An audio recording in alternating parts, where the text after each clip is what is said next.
And now you're searching for that new Messiah. It's your greatest passion to set them up and knock us down. Put them on a pedestal like solitary, where that ring you marry, it's all goes to their envy.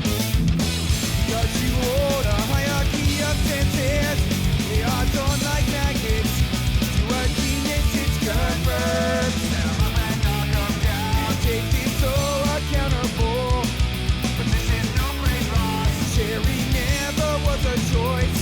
It's plain on the cross. Gives you credit and a voice. It'll remain your beautiful ideals like curiosity through them. Many die too many sympathetic. They are all pathetic. You dethrone your king without listening, without ever listening.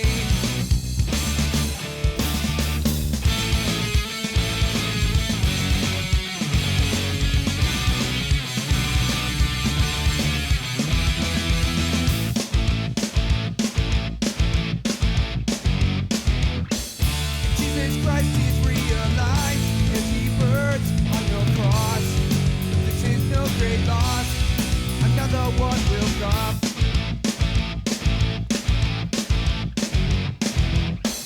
The wait is short, the search is brief. You find another faith, another Clark Kent, another Superman, flashing in the pan. And taste is so accountable, but this is no great loss. Sharing never was a choice. It's praying on your cross, gives you credit and a voice. Only it'll remain your beautiful ideals like curiosity through them.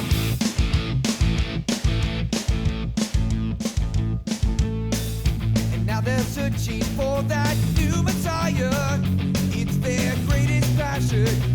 It's the latest fashion.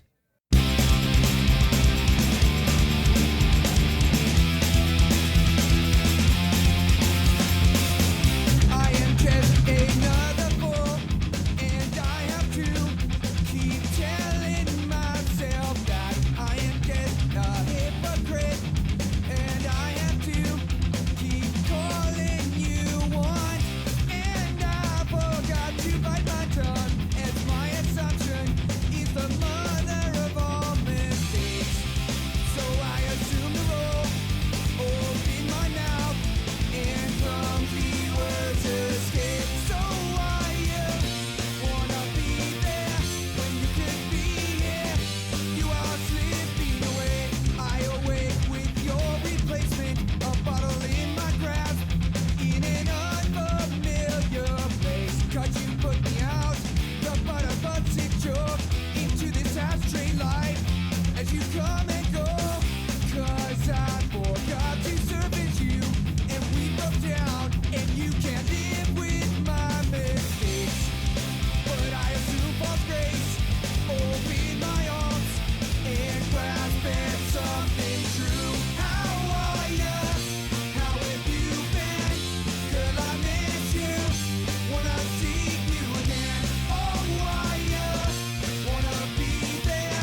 showing. Since it's weird, we must behave. Everyone looking age. I try not to laugh today. Every word you hear, you read. Every word you repeat, you change. It's a corner dance, a phone. Why don't you call someone who cares? You slip and fall, they pick you up and throw you down again. I never there and found them here. I was barely smart enough to talk to careless words. You find them everywhere. Breaks me into two.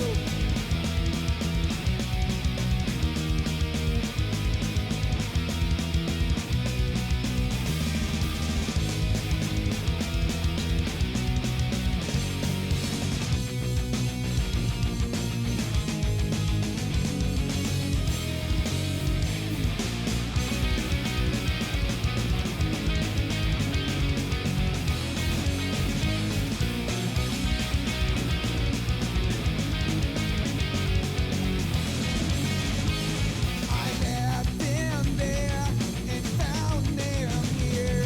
It breaks me into two. You've got a thing about being lame. You think you'll show us all your handicap is great. You've got to think about being lost. You think without concern you'll find yourself and you'll never be forgotten.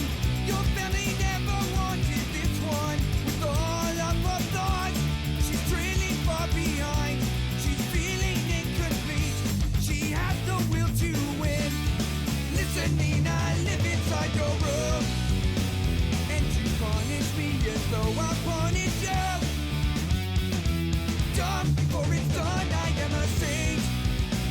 Will you tell me now I never could relate to how you've been forgotten?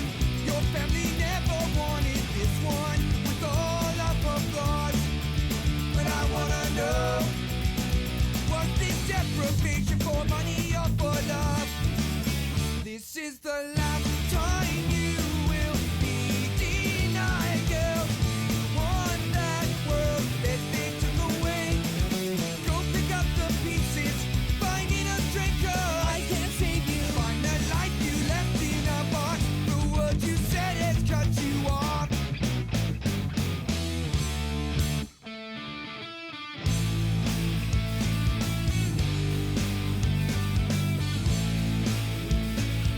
Bombs away, you bombs away, you bombs away, you bombs away.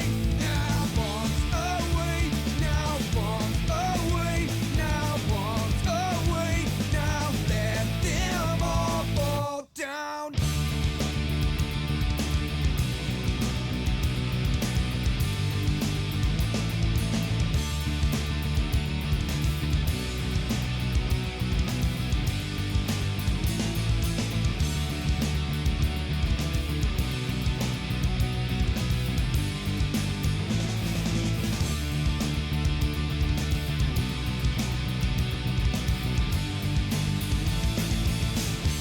You carry the burden, it fills you with regrets.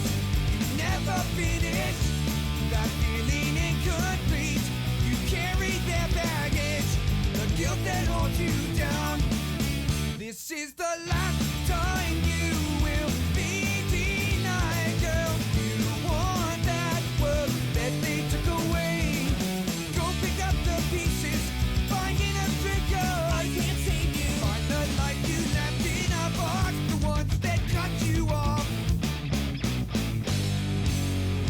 Bombs away, you bombs away, you bombs away, you bombs away. Now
Say I'm on my body, cause I take 30-hour drives. Look me in my face, tell me you love me, bitch, and don't lie. Pop that trunk and show you something. Ran it up, don't owe you nothing. Gang don't blew about 50,000. Marlon Wayne, who want a problem? Book her spirit flight to LA. Wake up every day, a payday. Michael Drake, this not an AK. Walk with my Glock every day. Trap state to state, play for play, bitch, every day. It's the first of the month, bitch. We gotta get paid, bitch. Make a way. She some stripper, say she love me. Bitch, cook something, I'm hungry. We was young, selling dummies. Nigga crack jokes, thinking he funny. Your body'll be in Death Valley. Stripper, grimy bitches front of Valley. I don't know that hood, send me the Addy. Been in corner slow like I'm in the caddy. Got her nails there, now she call me daddy. Ops one diss, throw white flag. Beat the pack like a bad stepdad. Put me on child support, I'm your dad. They say I'm wrong cause I blew the bag. Nigga fucked up and blew his pack. How you smoking on what you tryna sell? How you got designer, can't make bail? I'm on my body, I've been tripping. How much money I've been getting? Get that pack and then go flip it. They like Neff, your ass went missing. I don't hit about 50 states. I don't ate about 50 plates. If you broke, get out the way. Bitch, fuck up out my face. Trapping during the day. Nigga, try and make a way. Nigga, win state to state. Ain't play for play. And grind day for day. Yeah, you ain't grinding, fuck out the way. I ain't got shit to say. Buddy, he just like a pianist, he hop in the lab and he play with them keys. I'm counting them just like a door. It ain't by that money that I ain't speaking. I put that bitch up in sport, hop in the foreign, I gotta leave him. Shorty been doing hella lines of coke, now she sneezing. RSK up in the stoop, bitch, you know what they do every day is a movie. Counting my guard, I'm keeping it cool, nigga play like a fool, he get hit with a toolie. I hit my cars, I was making a move, I ain't trying to lose, so I gotta stay on it. Niggas be fly as hell, rocking the bonnet. Whatever you need, already know I got it. Drop 6, no gently, keep it chopper in the stash for anybody who ever try to test me. Brody got a brand new batch, I make it flip and even got it tested. Stay in the gym trying to work on my bag until both of my pockets are flexing. White girls in the studio, up through the night, we ain't getting no rest. Jay just flew down to Cali, every day a movie, we did it the best. Cute little bitch, she a baddie, I just made a move, I ain't really impressed. I didn't need racks on racks, these on me bust no flat. Be killing shit like closed cap, got so much drip like an overcast.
too old for Twix says if you're hungry I bet Simp still has a bag of dicks.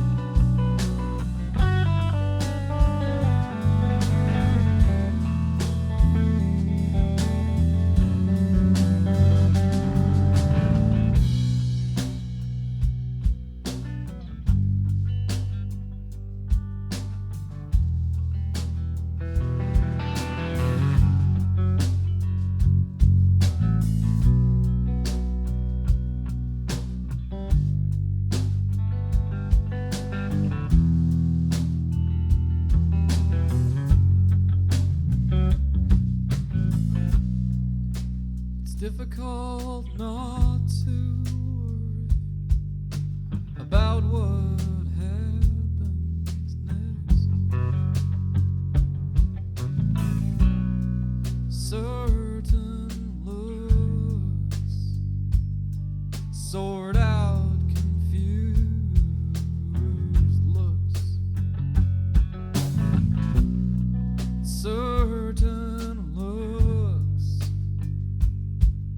sport confused looks.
Us talking in the mirror,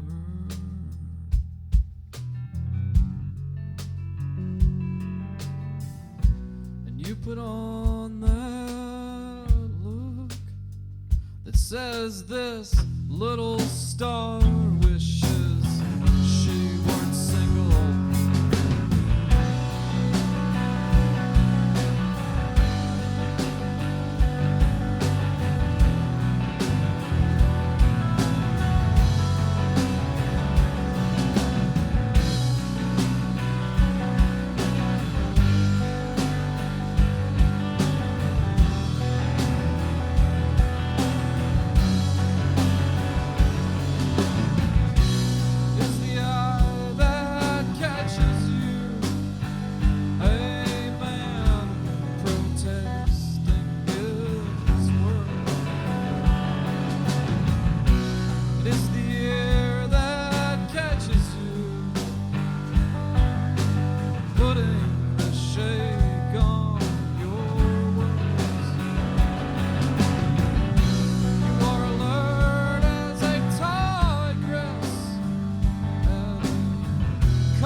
We'll be gone by morning, or be together by.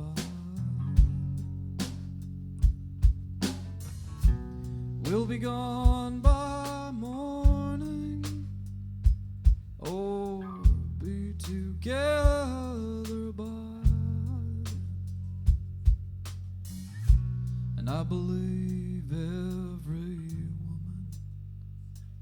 has made up her mind to win.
Old Fortrit says, come on String Bean, start the show.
What up? Hey, what's going on?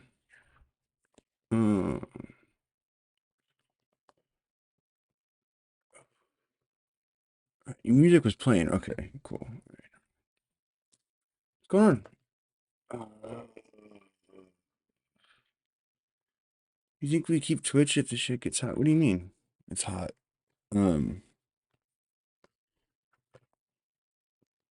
I mean, I think the very real possibility the internet gets turned off for a couple days at some point in the not too distant future. It could come from either side, you know. It could be a self-imposed thing in order to, like, you know, maintain their narratives, or it could be, you know, imposed from outside, you know. I don't think we in the city will be nuked. I think if we come to that, I think our enemies are like fucking Iran, you know? I think we're like Israel, they're like Iran. We're gonna bomb civilians, they're gonna bomb fucking military. Maybe it doesn't stay that way, but that's certainly my like perception so far, you know? Um, so I think maybe they'll bomb fucking what's it called? Um, you know, the it's to keep everyone safe from uploaded intelligence. Yeah, see, there you go, exactly that. um, and that'll probably work for most people. Um, I think, yeah. What was I thinking of? Everyone is scared. Yeah, I mean that's what I mean. I don't think anyone's gonna touch us. I mean, maybe our, you know, the base outside of the country, right? Something like that. But yeah.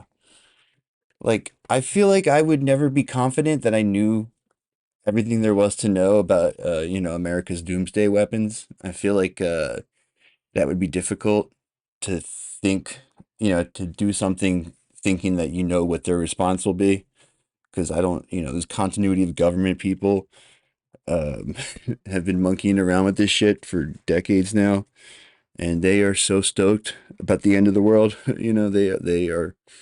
They fucking they have sexy dreams about like nuclear exchanges. So um, they'll do anything.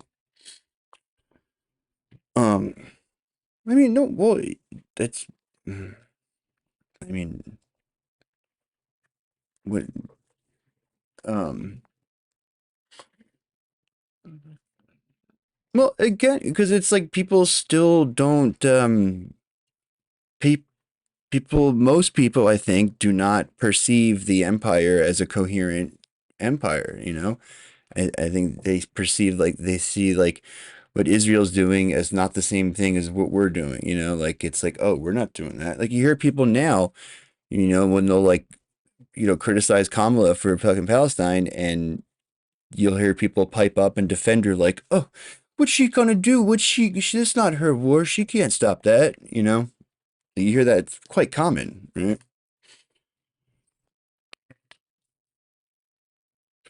Dude, it was disclosure day, whatever the fuck that means. Um, I saw there was some shit. I went to click on it, and then the video is private now, so I guess maybe they're editing it or something. um, I was perusing Dibble's fucking Twitter. It's so bad. The debunking guy has a new video, um, addressing Dibble's new paper, and oh man. So I was looking at his feed. So like the Rogan thing, right? He's not accepting, like he's not admitting that he lied about anything. It's like they can like they have the graph that you put on the show.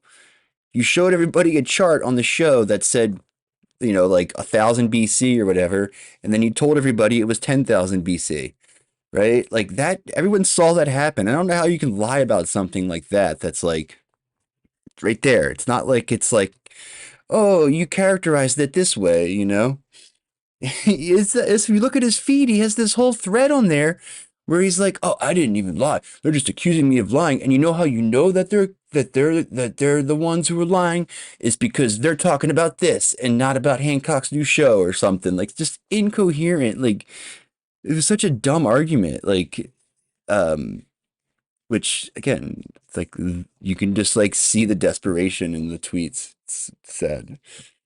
Um, but like it's funny too though, because if you look like even on like the New Scientist had an interview with him, which is it's I think it's a lot of professionals, a lot of like academic types, people that should be his target audience, and the fucking comments are all pretty nasty, like about him, which like he's managed to convince like 12 other archaeologists of that keep the circle jerk going, but everybody else just hates him significantly more than they did a year ago. Whew. I mean, if he just presented facts, that would be one thing. But that's not what he does. He's like a fucking, not even an anthropologist. He's like a fucking, like a cultural, you know, like a human resources person or something. Like he is just like constantly taking it upon himself to like try to like turn the tide of like social currents or something, which is just, even if he was correct, he's fucking like, like well off white guy trying to like fix thousands of years of like colonialism and all with like, you know, suppressing his his detractors, which is really nuts. I see it all the time when you see the like they I can't even believe that the words that they're typing do not resonate. Like, wait a minute, maybe am I guilty of the thing that I claim to be against? Right? Like the most patronizing MF on the internet, and he's like, oh, gosh, fucking these guys are just dictating what indigenous cultures did. Anyway, so the new debunking video is really good. I would watch that, but it's an hour long, and I just watched it, so you know. I mean, it's disclosure day's over though, right? No, paleontologist deals with fucking science. That's what I'm saying. If he just dealt with the archaeology, it would be different. But like the fucking Dan went through the whole paper and like every paragraph is about like uh some sort of accusation at like the fucking cranks or whatever, the pseudo archaeologist with like some way to like jujitsu it so that like actually, they were the ones who did all this horrible shit that we did in the 1800s. Like, it's really pretty crazy. Yeah, like I said, he's just like, because it's like he can't make these kind of arguments with science, so he has to make them with like vibes. But like the vibes aren't, he's not really making a good strong case with the vibes either. Um, like you'll notice that like the things that he's not even arguing about like scientifically disputable facts or whatever, right? That part's long over. All he's arguing with, like that new paper was all about like these sort of like the cultural like the doomsday cultural of like we can't have these people listening to all the pseudo archaeologists because insert, January 6th will happen, whatever, right? Like stating all of these like horror stories that he claims are like worst case scenarios, but it's like the logic he uses to get there is fucking bizarre. Like it's just like, I was trying my best to see it from his perspective, but it's like it's the logic is twisted. Like like I said last night, I would agree with him if he was telling the truth. I would definitely agree with him, right? Sure, it's like people like fucking, like telling each other stories and fucking, pondering what could have been or whatever is not worth like people actually suffering, right? But he just makes a very weak case that there is any actual real world harm from it. He was trying to say that like he said the QAnon shaman was a Graham Hancock fan, right? That was one of his arguments. He had a whole section in his paper about fucking the QAnon shaman was like he was motivated to do January 6th because he saw ancient apocalypse or something. Like crazy shit like that. That's what his paper was. Hmm. This whole smug Graham Hancock big lie will lead to the storming of the Smithsonian. Look, man, just give us the giant bones back, and no one gets hurt. You know, like that's all you gotta do. Like we know you have them. Fucking give me the giant bones, man. They're definitely fucking hiding those giant bones. Yeah, I mean he's a good character. Like so, like when I'm like trying to gauge someone's politics, it's like you know I know they're not going to like agree with me on a lot of stuff. So then it's just like the second category is like how entertaining they are. QAnon guy's got a little bit of riz, not too much, but just, he's got some like I can yeah, not as much as he thinks it seems, but at least he's doing something different, you know. You have a hard time. That's the thing too when you try to become like an eccentric. You have a hard time squaring the circle, like maintaining your MAGA bona fides while trying to entertain anything differently. 'Cause you very quickly run afoul of like, some like Bud Light type thing. Yeah, but yeah.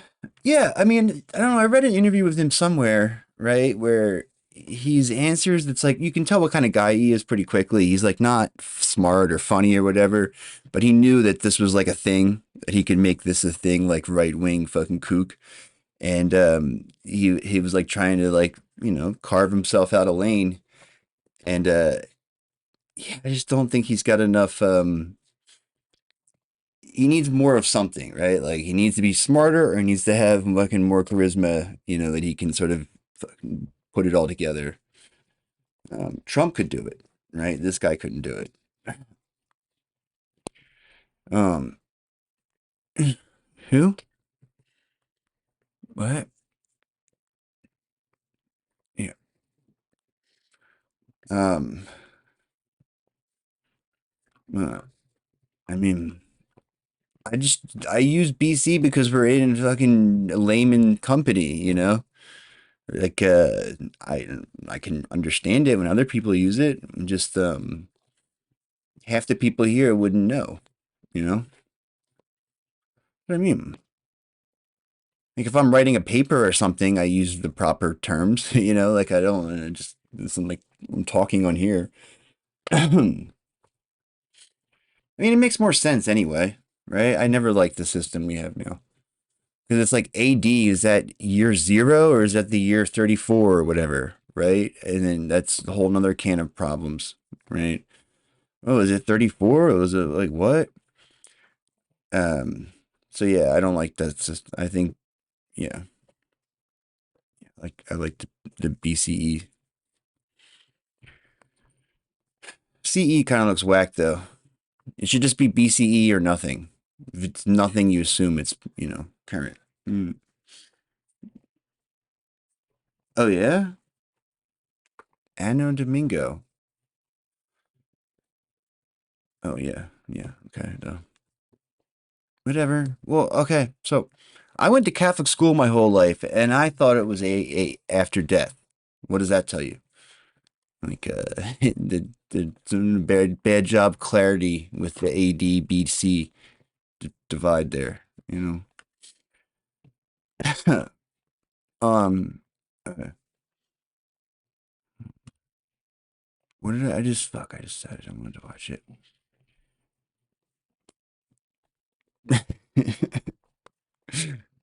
Yeah. Um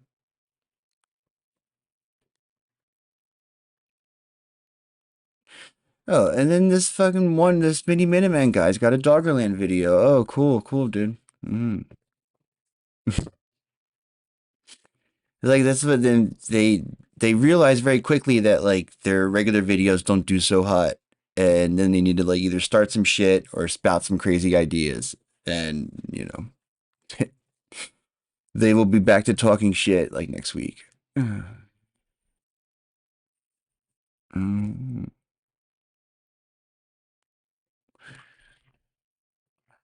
okay, let me get my thing. Mm, mm, oh, new Quran. They thought he said new Quran. Oh, so so what happened? Mm, yeah, yeah. I never liked it. um, I used to use what was the one before this? There was another one before the BCE one. I used that one too. You remember? It was like in high school. It was something different. Um, I think Western leftists will be shocked to find out that Hezbollah has been fighting against the Uyghurs in Syria and that the Uyghurs from China have ethnically cleansed the Assyrian villages with NATO support. By the way, sorry, I just throw that out there. Okay, I remember. No, okay, I remember now. All right. Yeah, I don't even want to watch this fucking Kamala clip. It's enraging me. I saw it earlier. And I was happy too that other people thought the same thing. You know, like she was asked to say, to say one empathetic comment about Palestine. She couldn't do it. That's sad. I mean, I don't know, man. I do want them to lose. I don't know. And I know it's bad, but I mean, I fucking know.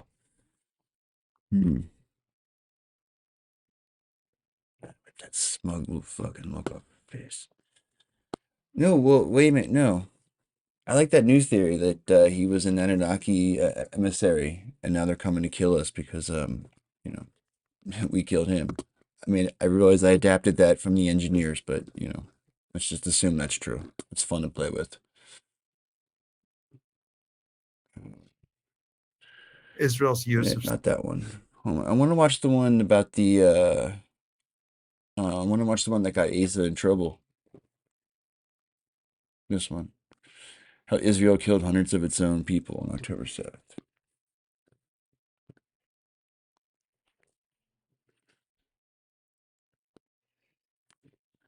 Last week marked 1 year since October. I mean, I get it's like if it's okay, like if it's your. Oh yeah, wait, that's it. New Garon. Oh, who's Garon? Rylan, did you watch the Angry Astronaut video? What do you think? I still don't believe it. um, what do you think? Hold on. Good morning and welcome to another Angry Alien Bulletin. I'm coming to you from the Alps in Switzerland. Decided to make a short detour after the conclusion of the IAC convention, but I'll be grabbing a train back to Britain tomorrow. But in the meantime, I have something for you to listen to.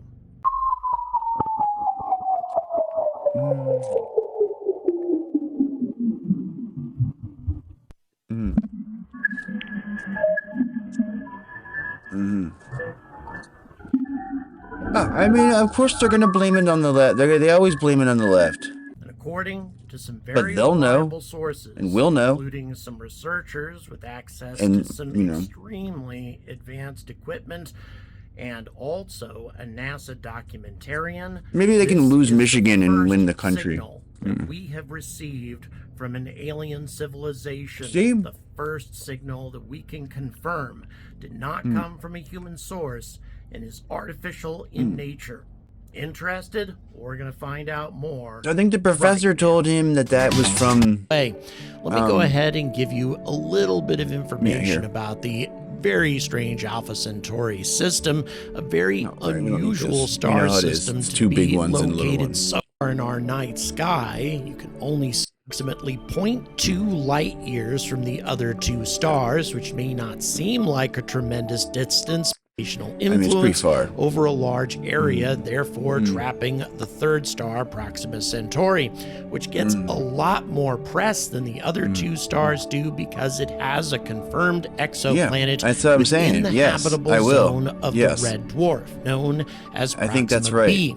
Proxima Centauri. In 2016, everybody spent the next 4 years.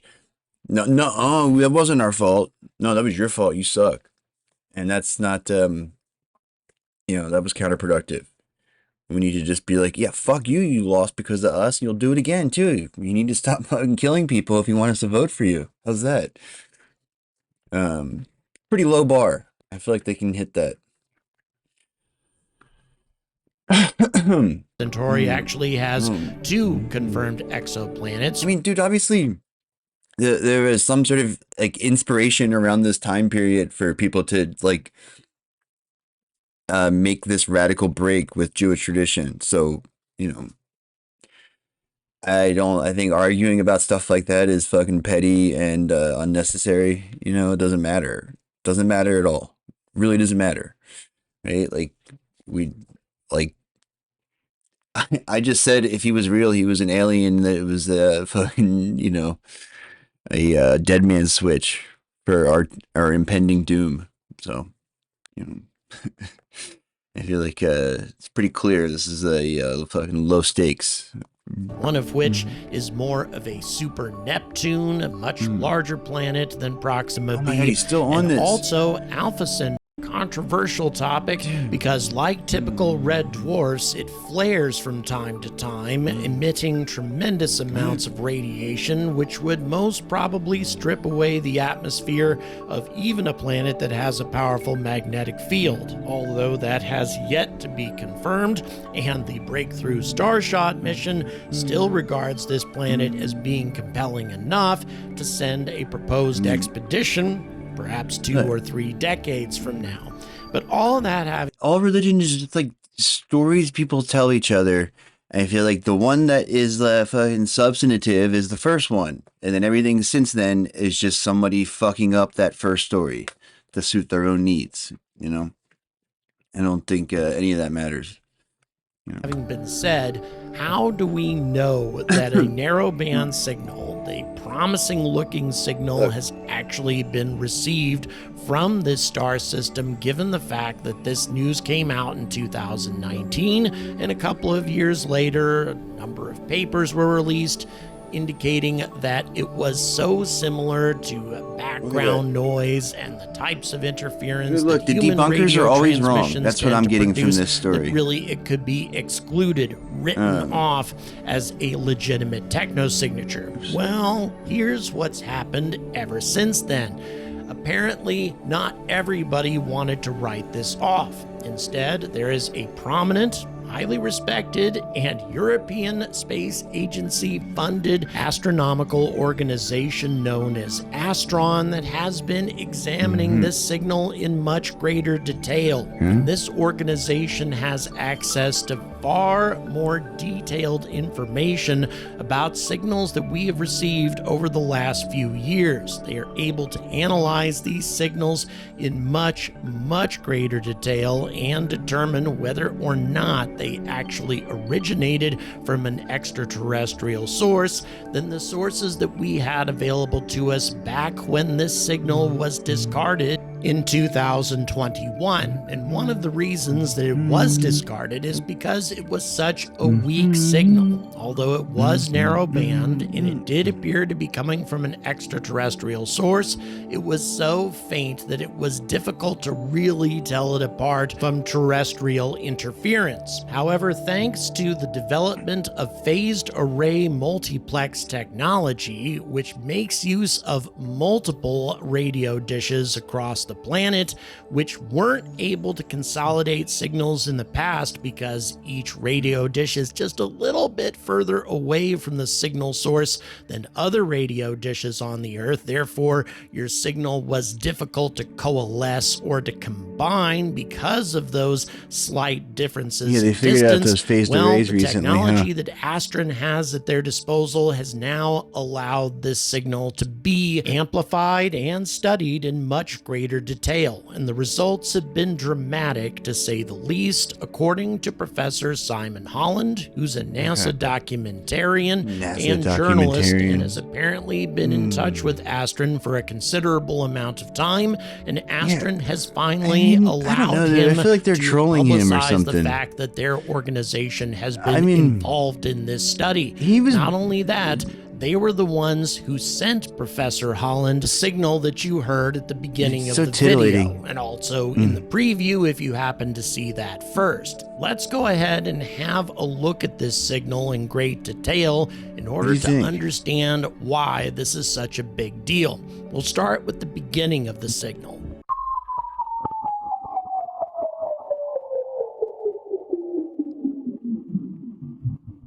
I And mean, what does although that some sound of you like? may have heard this signal before, maybe even a I mean, that sounds like when they try to translate like Jupiter into sound or whatever. You know, what? What do you think? Does that sound like anything to you? I mean,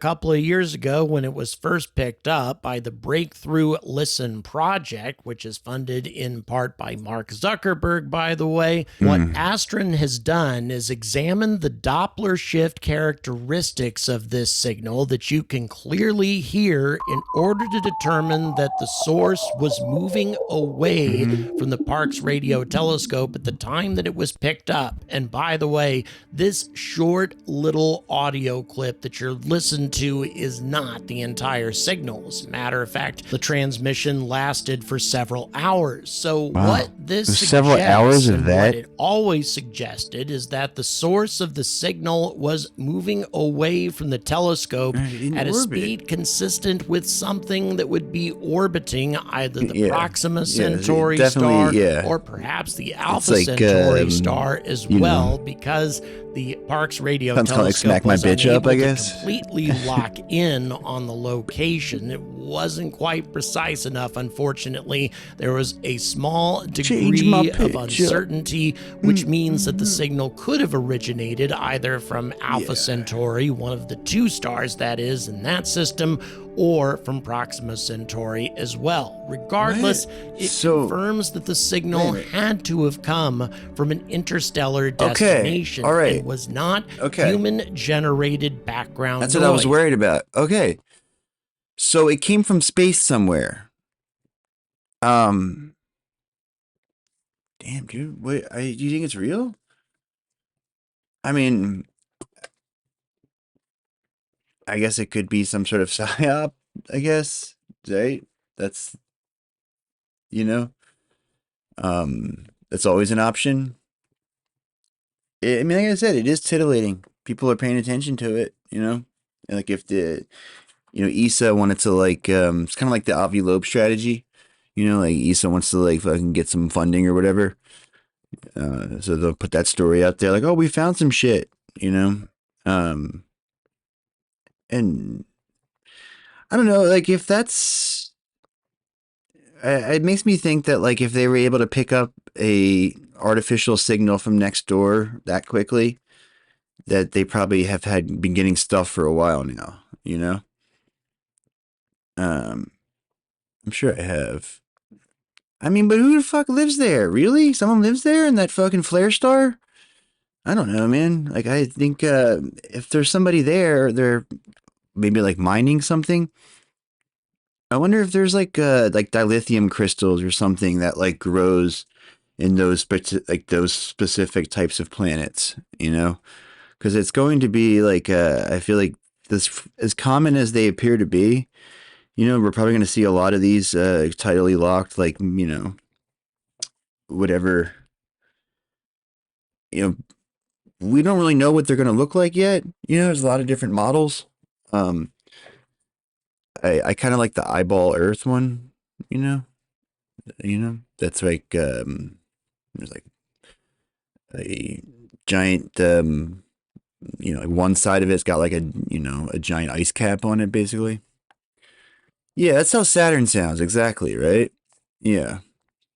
That's what that reminds me of. Yeah, I guess it does kind of sound like a drone, maybe like a drone, because it doesn't sound like it's communicating to us, right? Because it's moving away from us. So it's like us, like we picked up somebody else's transmission. So if it was a drone from another system, like say it was like sending a signal back to like Barnard Star or whatever. I mean, I have a hard time visualizing the sort of like, you know, our neighborhood in the galaxy. You know, like I know we're all moving around a lot, you know. But I don't know like which stars are close to which other stars, basically. That kind of thing. So I guess it's like southern hemisphere. I don't know. It's just hard to gauge how far away they are, you know, because it can be bright because it's close or bright because it's fucking really fucking large, far away. And again, even though the signal is faint, it is narrow band, and narrow band transmissions are generally only created by artificial sources, and if it's not originating from human interference, all the Anton MFs are going to be out there trying to prove that like narrowband can come from natural sources now, right? That's going to become a thing, I bet. then it must be an artificial signal from some. I mean, it'd be cool if it was coming from one of the others, and there was a planet there we didn't know about yet. A nice like Earth, you know. There probably is for real though. Like well, I don't know. I don't really know how binary systems are going to evolve, but I feel like, you know, that's the same type of star as us, right? Or no, it's not. It's similar though, right? I don't know. I feel like stars like ours and then like the next weight class up or whatever, which I think is what that is, right? Those are probably going to have nice solar systems around all of them, I bet. Or at least around here in this part of town. Somebody else. But what makes this signal different from, say, the WOW signal, which was also a narrow band transmission that appears to have come from a natural source? Well, yeah, it was just a one shot, then it was Proxima, done. Alpha Centauri, this entire star system is number one, very close, and number two, not consistent with any area that might have generated an artificial narrowband signal. In other words, no pulsars, no magnetars, none of the types of usual suspects that would blast out a narrowband signal, especially not plasma in the frequency oscillations that this and signal gamma was detected oscillations. at. So yeah. All of this is very, very intriguing. And by the probably way, not that. we have only just begun to scratch the surface. I think we can because see Astron those, has not yet published their research, and they I may want not these pussies to publish at it. all. Oh my They god! may wait for SETI to do it, assuming SETI is willing to do this at all, which they may not be. SETI is notoriously they don't like doing and it. very hesitant to report on any. Yeah, they don't like it because it proves the ufologists right, first of all, or lends them more credibility, and it threatens their funding, right? Because if it's like, oh, shit's nearby, what the fuck? We need to maybe start looking into doing that instead of giving these assholes money. How come they didn't detect it earlier? They've been doing this shit for decades, and there was a fucking spaceship right next door, and they couldn't tell it was there. What kind of SETI is that? These signals that haven't repeated. That is an important detail that, at least as far as we know. I mean, it seems like these days the SETI part of it is just like branding. It's just like, it's like astrophysicists and stuff, and they just want to do their research, and they just give it this like they somehow try to tie it into like, oh, maybe there's aliens out there doing this. We could potentially find them while we're doing this other thing.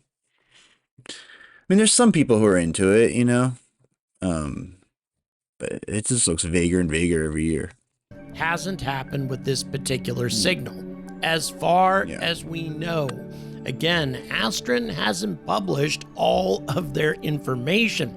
It's possible that we did have a repeat of this signal, and they simply haven't revealed their information about it yet and their findings. But regardless of what's happening, something has triggered a lot of interest at Astron. Enough interest to allow Professor Holland to publish the fact that they are involved in this project. Again, keep in mind that Astron is a highly respected institution that's funded by the European Space Agency.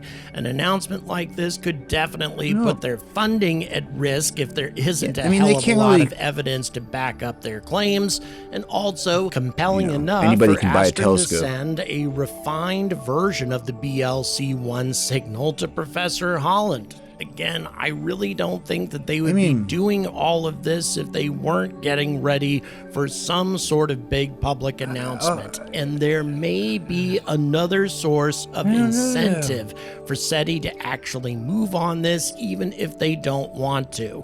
Because apparently, again, according to Holland, the Chinese are researching this signal as well. dude. They have access to similar equipment. They have the same better kind equipment, of phased man. multiplexing, and they may decide to come out with an announcement before SETI does. They beating us to usually the don't like to punch do that, and though. becoming the first nation on the planet to solidly identify an alien technosignature. Again, we solidly. can't say Come on, any bro. of this for certain, but No, in not my solidly. opinion, this is one of the most compelling developments in the history of our search for extraterrestrial intelligence, because consider what this means. If it's this real and signal it's does there, indeed we need pan to go out, there, it you know? means that there is an alien civilization just over 4 light years away That's from not what us. that means, no. With our current present-day technology, we could send spacecraft to meet with these aliens in the space of a couple of decades, making use of the breakthrough Starshot technology. We could send humans shortly after that, and also consider, if they are indeed that close, how long have they been aware of our presence? And have they been sending their own expeditions? I don't think this is that telling us the that there's something explanation there. for the UAP phenomenon? Seems This is one tiny signal, like which we were saying. This could be the signal on a craft, like a if it was a probe from another star, would just be sending a message back like this, right? Trying to relay its findings.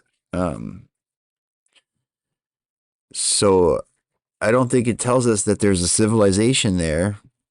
It doesn't tell us much. Like it could very well be an automated drone type thing. Not automated, but we kind of automated. Like, you know, it's programmed to like send back insights about the mission every couple months or whatever. I don't trust these you know, these ESA scientists. I don't trust the NASA ones either. I feel like they're just trolling us. They're going to like try to set us up, you know, like they do that shit on Reddit all the time. You know, like the debunkers will like make fake shit and then try to get the ufologists to be like, "Whoa, that's tight," and then they'll be like, "Oh, fucking made you look." Ooh. I don't know. I don't know. It's like everything else. Like, I think they want to further enrich the fucking entrepreneur class and above. You know, like the top 10%. Like they like doing nice things for them. And they try to avoid, you know, tying their hands when it comes to like rich people activities. But I mean, I'm sure that's what they wanted. Like, you know, they like having Musk and Bezos invest in it because it's like they're not going to like do anything to rock the boat. You know, if some startup company develops like a next gen rocket, you know, like a spaceship, it could be a game changer. You know. Yeah, I don't know. I mean, I feel like something could be coming though. I feel like we are, you know, probably do a check-in one way or the other. Either to fucking discipline us or, you know, tell us the score. Like, look, you're at the 10-yard line. You're going to have to do a tush push and get these hogs on board, or else you're going to be stuck permanently not in the end zone. You know, that's my summary. Okay. Sorry. Anyway, let's watch this.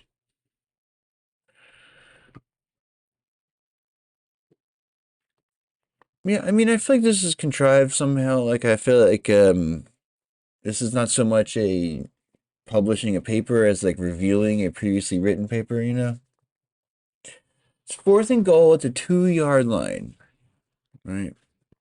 We need everybody to touch each other's butts and push each other into the end zone with your hand on someone else's butt, doing butt stuff. That's how you win the big game. Jocks don't want to tell you that, but that's the truth. Butt stuff secures the dub. 9 times out of 10. Oh, I didn't have it on the screen earlier?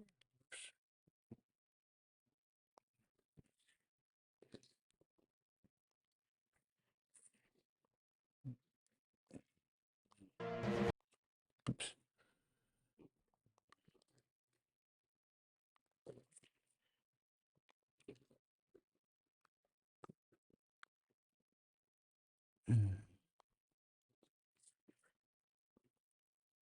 Did I ever show you this? Let's check it out.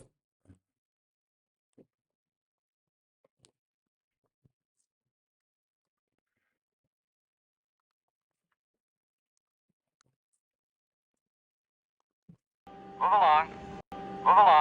Move along.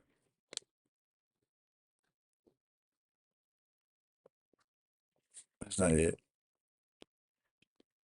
Tony Soprano was the most lethal New Jersey Devil.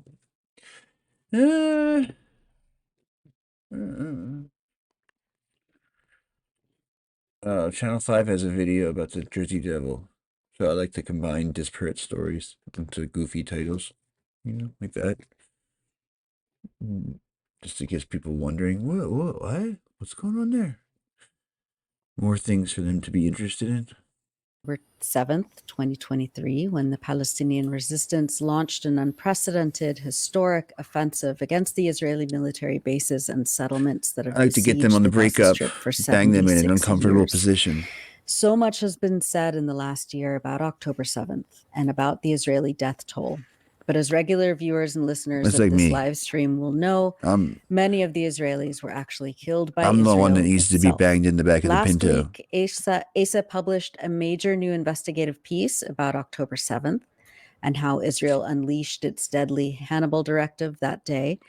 For the article, ASA looked back on a year's worth of our team's investigative reporting on the issue and highlighted revelations from several news sources.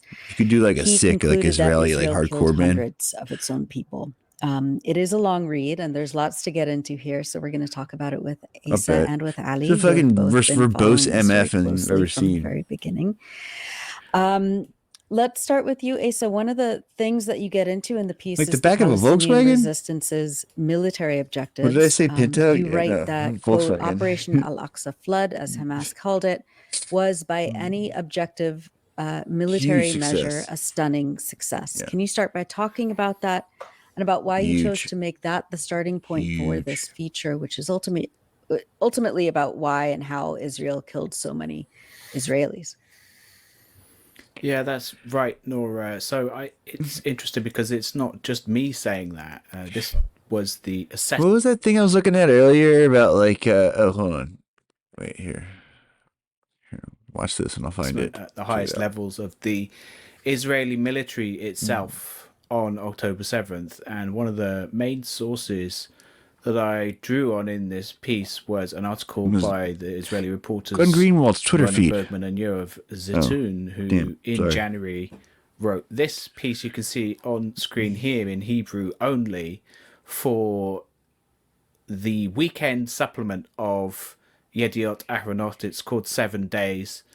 And they wrote this very long investigative piece based on their sources. Why didn't they bring more food with them? Entirely in the Israeli military hierarchy, the Israeli intelligence so-called community. And these are both military and intelligence reporters within the Israeli newspaper. Ronan Bergman is also a very high-profile reporter for the New York Times. I feel like abracadabra could be like significant because it could be due a resurgence. Gives a almost minute-by-minute breakdown of what happened on October 7th up till the early afternoon from the point of view of the Israeli military. And it's significant to me that they haven't translated this article into English. We translated it. We got a professional translation and we published the full translation. People can still read that. And in that article, it actually says very, very significant things. So first of all, on the Palestinian military offensive, there's a really significant quote. It says, quote, a senior officer said in a few words, a senior officer said a few words, the likes of which had not been heard since the Yom Kippur War of 1973. The Gaza division was overpowered. These words still give me the chills, said a person who heard them then and there. This will remain a scar burnt into our flesh forever. End of quote. So this was what was being said on the day itself in the headquarters of the Israeli military. So it was a military success from that point of view, and even from the Israeli point of view. So, you know, the Palestinian resistance had these military objectives, and this is what is really so often forgotten in the mainstream Western media's sort of push to portray the offensive on the 7th of October as this evil terrorist attack. I mean, what else were they going to do? What happened was the primary objectives were military bases, and all the military bases were smashed, and all the soldiers were killed or taken as prisoners of war to Gaza. And many of the militarized settlements surrounding Gaza were also taken, and settlers were taken. It's equal parts, smart portmanteau. I guess is that a portmanteau? Kind of. I don't know.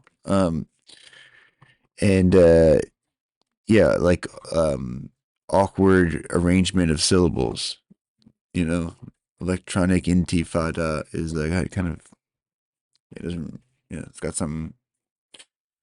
It's not quite as snappy as a lot of other names are. Yeah, it's a good line. I mean, I'm sure there's lines I like more. I also like when he goes, "I'm Cuban, B," and then he goes, "Yes, Cuban, B." That's my other favorite part. Taken captive to Gaza as well, along with the soldiers, as we know. And it's because of these captives that the Hannibal Directive was unleashed. And it's worth explaining again, our regular viewers and listeners will know. The Hannibal Directive is what I've described as Israel's national murder-suicide pact. So it's a doctrine, a military doctrine, which was established in secret in 1986, which allows the Israeli military, in the event of capture of one of its soldiers, to actually target and kill its own soldiers rather than having them captured. And the reason for that is, over the years, the Palestinian resistance and the Lebanese resistance have managed to capture soldiers. Okay, that's why I was looking that up. Hold on, later on in negotiations for Palestinian prisoners. And this is viewed by Israeli planners as a kind of compromise too far. I get into all the history of it in the piece, and this piece you can see here on screen as well. We get into the history and the psychology of the Hannibal Directive.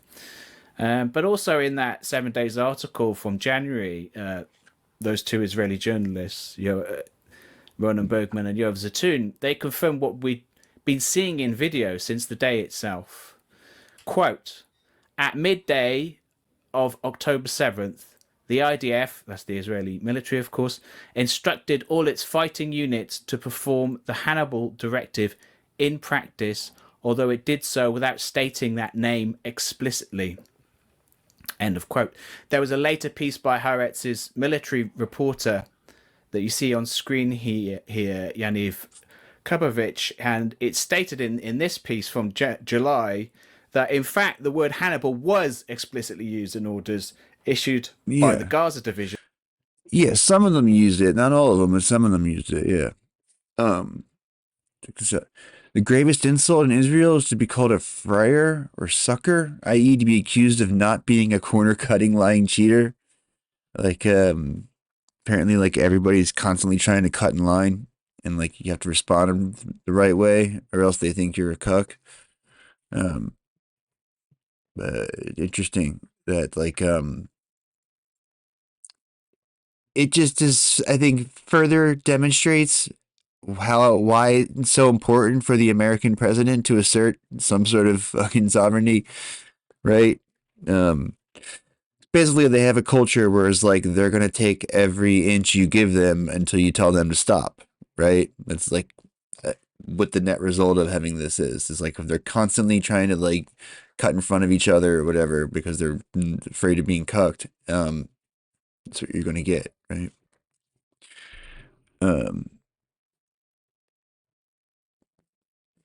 It's a shopper who waits in line to pay retail. It's a driver who searches for legal parking rather than pulling onto the sidewalk with the other cars. And if he does this in a rush to file a tax return, he is the consummate frayer. National characteristic. It's something we talk about all the time. Oh. Yeah, damn. She was down. Seeds ground, plays completely by the rules, or allows someone to get the better of him. This kind of feels. I mean, that's the next guy. This look. He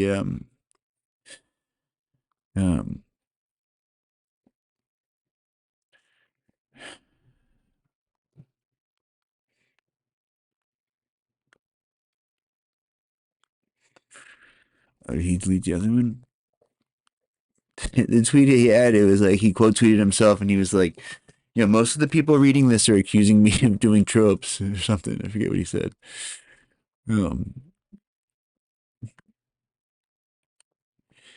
Yeah, see, where is it? Doing tropes.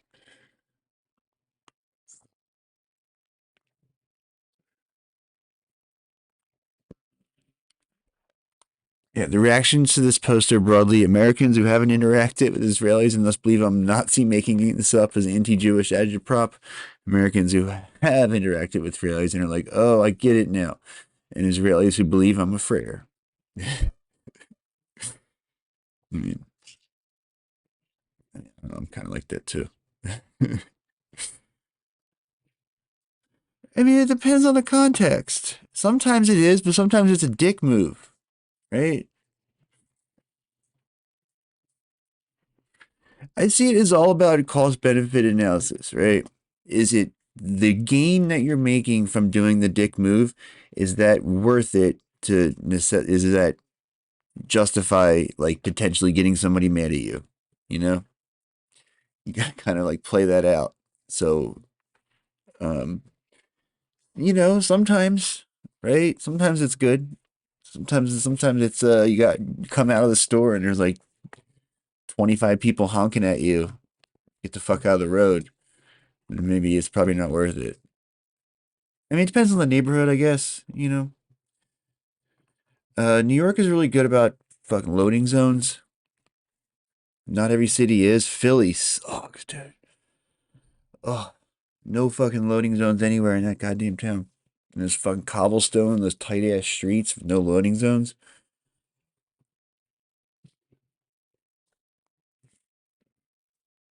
The local Gaza division that besieges the Gaza Strip. And in that order, it was instructed that, quote, not a single vehicle can return to Gaza. Right? Very significant. They shot and bombed. Even like the main streets are hard to drive on. Even driving down like Spring Garden Street or whatever is a pain in the ass. Market Street, they're all like that. The captives who were returning to Gaza with Palestinian fighters, of course, who had them in, who had detained them. Although they shot and bombed them with Apache attack helicopters, drones, tanks, and even in some instances, ground troops. Compared to the Lower East Side, Ali, as Asa mentions in the piece, EI was the first media outlet in English to publish the eyewitness account of Yasmin Porat, one of only 2 Israeli survivors of a massacre of Israeli captives carried out by Israeli soldiers in a house in Kibbutz Be'eri, a settlement less than 5 miles from the Re'im. She was on the radio like the first night or whatever, like right away. She got out of the hospital. She did an interview with like Israeli base, NPR. Which is the headquarters of, as Asa mentioned, the Gaza division, and a primary target of the Hamas military offensive. Hamas fighters were trying to use her, Yasmin Porat, and another 14 captives as bargaining chips to help them return to Gaza unharmed. But Israeli troops arrived soon after and refused to bargain. Let's watch a short clip of what she said on Israeli radio soon after. חותינו ירו בהם כשניסו לחסל את החוטפים, את החמאס. חיסלו את כולם, כולל הבני ערובה. כי היה שם חילופי ירי מאוד מאוד קשים. אני משוחררת בסביבות השעה 5:30, ב8:30 כנראה מסתיימת הלחימה, אחרי שהיה חילופי אש מטורפים, אפילו 2 פקזים של טנק שירו לתוך הבית, שזה בית קיבוצי קטן, זה לא איזה, רואים את זה בחדשות. כן. זה לא מקום גדול. וברגע הזה כולם נהרגו. So for our listeners, the radio show host asked Yasmin Porat in Hebrew. There was, quote, so our forces may have shot them. And Porat replies, undoubtedly, they eliminated everyone, including the hostages. And then she went on to explain that, quote, 2 tank shells were shot into the house, and at the moment they were killed. There was quiet. Ali, you and journalist David Sheen. You know they have footage of the entire thing, right? The fact that they're not showing us, I feel like, speaks volumes, right? There's no way they don't have footage of that part of the night in question here. You know, nighttime, right? The next morning, there was like an inferno on the ground, looked like, right? Like all those cars had been fucking burnt to a crisp and everyone was dead. We don't really know what happened. There's the only video I can remember seeing is it's like a thermal one, right? It's like black and white. Not even black and white, but like splotchy. So, I mean, I'm sure they do. If they had all those planes in the air, they definitely have footage of what's going on in you know, say like at the Nova Festival or whatever, right there. Like,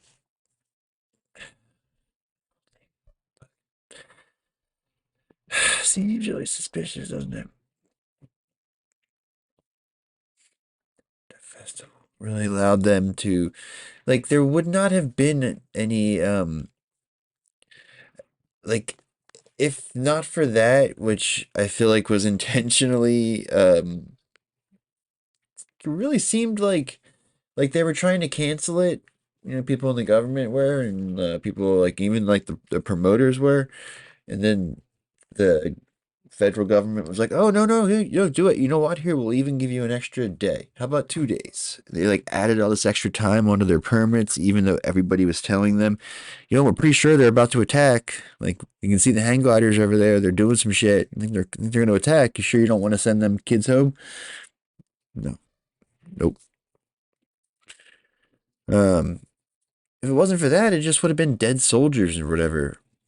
You know, they would have been in and out.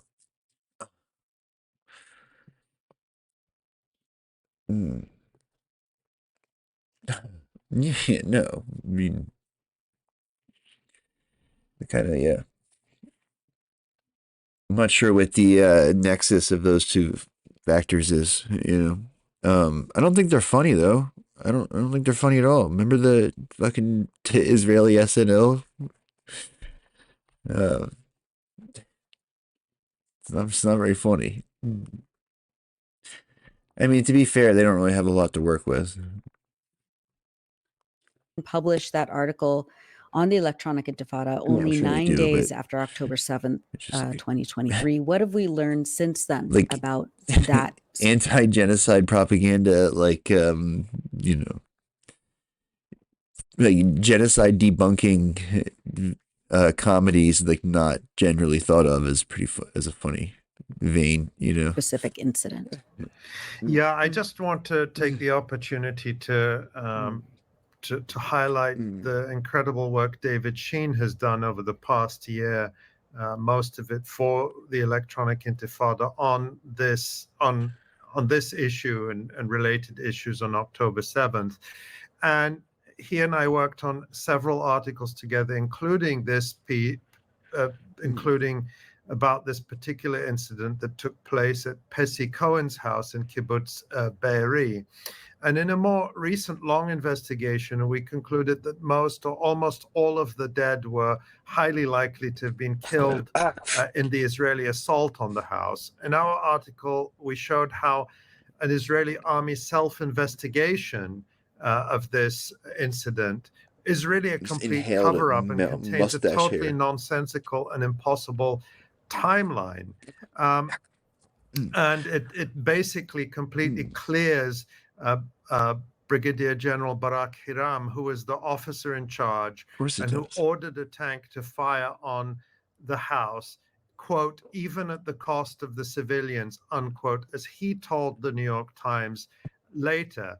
And what's so interesting about this is I referenced the New York Times there, but I don't believe that. they The only very militants launched a briefly rocket-propelled touched this grenade? story. Really? That to this day, you can still find almost no coverage of this in what Layla Al-Arian just called legacy media or mainstream media. And the interview with Yasmin Porat, which she gave, I believe it was October 15th, 2023, so a week after the events of October 7th, to Israel State Radio. So this wasn't some obscure outlet. It was sort of national radio. Everyone in Israel heard it. And we published our story the next day. We had it, the whole thing translated. We wrote it up and we published it the next day. And nobody else did that in mainstream media. No one carried this account of Yasmin Porat. And not to mention all the other evidence that Asa has outlined that has come out since then. It's still absent from the official Western narrative. Now, I'll just say also that Hadass Dagan, who is the only other Israeli survivor of the incident at Pessi Cohen's house, insisted that everyone else in the house and around the house was either shot or burned completely by the Israeli tank fire. And as you can see in this footage here from an Israeli TV program, there's actual footage of the two Israeli tanks inside Kibbutz Be'eri. We also know, and this is documented in our reporting over the past year. We're constantly engaged in several low-grade genocides, television with uniformed members of the Israeli military. This one's a little too fast for the ruling class's liking. They were shocked to look up and see not just tanks firing in Kibbutz Be'eri, but Apache helicopters firing missiles into Kibbutz Be'eri. So there's a lot that is known in Israel, even if it hasn't penetrated the mainstream narrative. It's been reported there, but isn't reported at all in Western mainstream media. So I'm saying those fucking helicopters have footage. Those helicopters definitely have footage. The tanks probably do too. As well as 12-year-old Israeli twins Liel and Yanai Hatzroni. 12-year-old kids at a peace festival? Shelling, but Liel's photo was actually used by Israel in its defamation campaign against Palestinians. For example, former Israeli Prime Minister Naftali Bennett posted on Twitter that Hamas had burned the girl to death, murdered in her home by Hamas mobsters just because she's Jewish, is what Naftali Bennett said. And of course, it's an absolute lie. And it's a lie that is very obvious to anyone who takes even a cursory look at all the evidence, all of which has come from Israeli sources. So, yeah, I mean, I just want to say finally on this that this particular incident at Pessi Cohen's house in Kibbutz Be'eri, even though I don't believe it's the only such incident in Kibbutz Be'eri, but it's the only one that has become very well known. And in my opinion, the only reason for that is because there were two survivors, Yasmin Porat and Hadass Dagan, who lived to tell the tale. Without their testimony, this would have all been completely covered up. And as you said, that was one incident at Kibbutz Be'eri. But what about the rest of the region? How do we know that similar incidents happened elsewhere around the Gaza envelope? Yeah, you were in an airport. Yeah. Well, there's a ton of evidence by now, and I get into most of it in the piece in detail.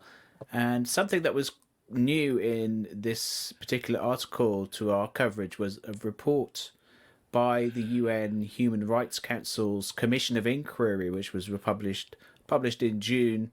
And it has confirmed this now. It confirmed the Hannibal Directive. This was a report which, it's the UN Human Rights Council. You can't quite say it's obscure, but it wasn't really covered. Certainly not the Hannibal aspect of it. It was covered. They released it at the same time as they did a report on Israeli war crimes in the Gaza Strip. And this was a kind of balancing, quote unquote, balancing report, right? Because they're sort of talking about what the Palestinian resistance did, and they accused them falsely, in my view, of war crimes and so forth in the report. And so at the time when this report came out in June, it was covered by mainstream media, but they sort of said, the UN says that there was war crimes by both Israel and Hamas. So that's how it was covered.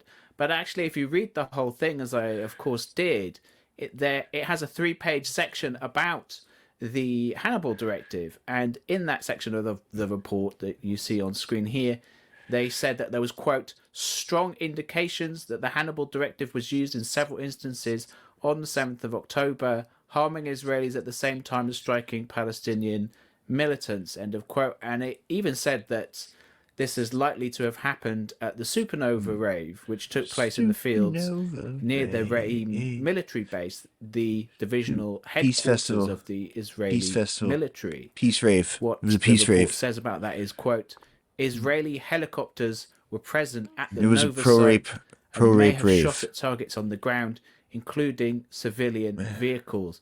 And it also states that, quote, 1 or 2 helicopters were present over the Nova Festival site in the mid-morning hours. Yeah. Now, Ali, actually, you first reported this in November, but I think it's killed all those significant, kids of on course, that this purpose. has now been confirmed by the United Nations. That's Ali's article from the time there about that. Now, that long 7 days investigation that I mentioned earlier also details the Israeli military presence in the skies over the kibbutzes and over the rave, bombing captives from the air.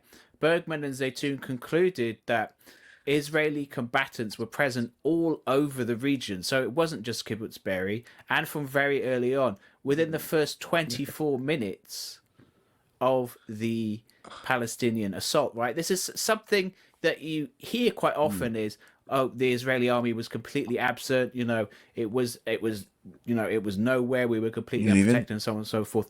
It's not really true. There were Israeli combatants present all over the region. There's no doubt that the Palestinians caught them off guard and outgunned them briefly. But all over the region, there were Israeli fighters and Israeli military hardware present. So within this 7 days article, it details it, and it says that within the first 24 minutes of the assault, they scrambled at least 6 aircraft that we know, 2 F-16 bombers, 2 F-35 bombers, and 2 Hermes 450 drones, which are made by Elbit Systems, and the company that is, of course, the main target of campaigners such as Palestine Action. And there were also 2 more aircraft, Apache attack helicopters, who arrived at Kibbutz Be'eri within the cool hour. thing about those and the UN report says that it, quote, those Elbit Systems shutdowns they got in the UK too is like the courts ruled on it and they said it was justified because of how horrific they were. It was like, yeah, it's an ongoing genocide. They're allowed to do that. Like, which is pretty neat. The courts must be a little bit better over there. Ours would never do that. That at least 8 Apache helicopters were dispatched to the area around the Gaza border on the 7th of October, and that some 23 tanks were stationed throughout the whole border area with Gaza. Again, this is something we've been reporting from very early on. Ali, you did several reports at the time about the helicopter, again, based on translations of the Hebrew media, about the attack helicopters that were scrambled very early on. So it's all coming out again now. Yeah. And Ali, there's cockpit footage of some of these shootings, right? As we saw that. Yeah, and in fact, it's footage that has largely been released by Israel, probably all of it. I don't know who else would have had access to footage from Israeli attack helicopters. But they described it as showing them fighting, quote, Hamas terrorists. And as Asa pointed out, I wrote about some of it back in November in the article that you see there. And all the footage of these cockpit videos has been age restricted by YouTube, meaning that you need to be logged into an account and affirm that you're over 18 in order to view it. and it's effectively a form of censorship. So we're not going to show any of those videos now, I mean, because we don't want because you don't want kids to see it. This video to be censored in any way. Probably the easiest way to watch a lot of the footage is in the film made by Al Jazeera's investigative unit in March called October 7th. That's been age restricted too, but if you go to the article which Asa wrote about that documentary, we have a link to it there. Of course, you can find it by searching for Al Jazeera October 7 documentary. So who saw there that are film? ways to see it, but again, aside from Al Jazeera, aside from the Electronic Intifada, a few other independent outlets, there's just total silence about this. Even when it's in a UN report, I mean, as Asa pointed out, the mainstream media is eager to play up anything from a UN report that they can use to attack Palestinians or affirm Israel's narrative. But when it comes to really digging into these reports and finding these crucial bits of information, they're just not willing to do it. Thank goodness Asa is. Yeah, and there was also that footage of the tanks in Kibbutz Be'eri from Israeli TV that we showed earlier. And the UN report alludes to several similar incidents which took place all over the south, including this one that you can see on screen now from Holit. There was an incident where an all-female tank crew attacked at least one house in the settlement of Holit in the south. And you can see on screen here, she's describing crashing the armored vehicle into the gate of the community, being asked immediately to fire on a house. She says, and asking, is there civilians there? The soldier says, we don't know if there's civilians there, just fire. She then says she didn't fire, but then immediately contradicts herself and says she fired at another house. So the UN report details a lot of this, and the tank crew, there was another incident that mentioned in the UN report where it says that another tank crew attacked Israelis and their Palestinian captors on their way to Gaza from Nir Oz, another nearby settlement. And this tank crew, the UN report states, quote, noticed hundreds of people crossing into Israel and back to Gaza, and they shot at them, including at vehicles laden with people, some of whom may have been hostages. And it even quotes one of the tank crew members in this report, and it says that this person, quote, knowingly applied the Hannibal directive that day, and the person justified killing other Israelis. Knowingly applied my balls to your fucking quote, chin. I decided that this is the right decision. I prefer stopping the abduction so they won't be taken. That's the Hannibal directive in a nutshell. Yeah. Wow. And it's obvious even from a lot it's of the like so funny that they on have that like day itself that Hamas built them up as to such demons that people would rather like kill their friends than like see them go. It looks like hundreds of cars burnt and flattened. There were houses flattened in some of those kibbutzes. I mean, the level of destruction was immense. Yeah, and it's. I mean, look, we've all been covering the recurring Israeli,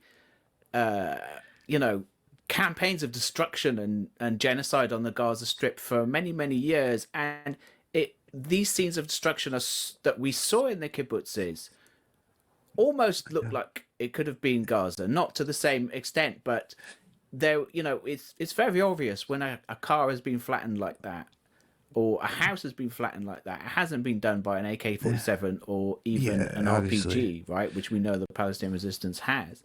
And those wrecked cars that you mentioned, according to Israeli occupation authorities, there were more than 1,000 of these cars destroyed on October 7th. And the Israelis later gathered all these cars and they piled them up in a junkyard near the settlement of Tekuma, in a sort of strange tourist attraction, which they call the car ceremony. And I found all these pro-Israel videos of the junkyard. And Tamara, thank you, she's just playing this video. And you can see here this van that he's describing. What he's saying about the vehicle here is that the ashes of 18 people were found inside it. And if you look at the extensive damage at the back there, it doesn't seem You know, the frame is completely twisted. The car's completely burned. It doesn't look like it's been destroyed to me by a rocket-propelled grenade, which we know that the Palestinian resistance has. The damage is far too extensive in my view for that. And if we look at the second vehicle, which we're going to see, it's just the sheer volume, isn't it, Asa? Right. I mean, even absolutely, if your rocket propelled I mean, grenades, it's just like we were saying about like at the hospital bombing. Remember, right? And look like at the second car. There's no way that was done by an RPG, right? It's completely destroyed and flattened. They were trying to say it was like Islamic Jihad, that could you know, have been carried out by a Palestinian fighter. Like, but just look at.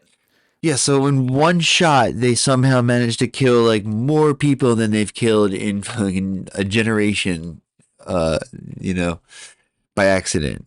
Got it. Good story, you know. Behind this wall of cars, there's an actual wall of cars which had just been completely destroyed and crushed. You know, it's very clear they bear all the hallmarks of being destroyed by Israeli airstrikes, you know. It's there's no way that they were all destroyed by Palestinian fighters. There's just too much clear evidence of the Hannibal Directive being used. Yeah. And the same goes, of course, Asa mentioned this, but I just want to emphasize, when you look at the pictures of the houses in, for example, Kibbutz Be'eri, just whole streets of houses completely flattened. Sorry, I was singing with the mic off. Something you can do with AK-47. It's gonna be a Hannibal. Rocket-propelled grenades. No. Hannibal well, a year later, why is it still important to talk about this?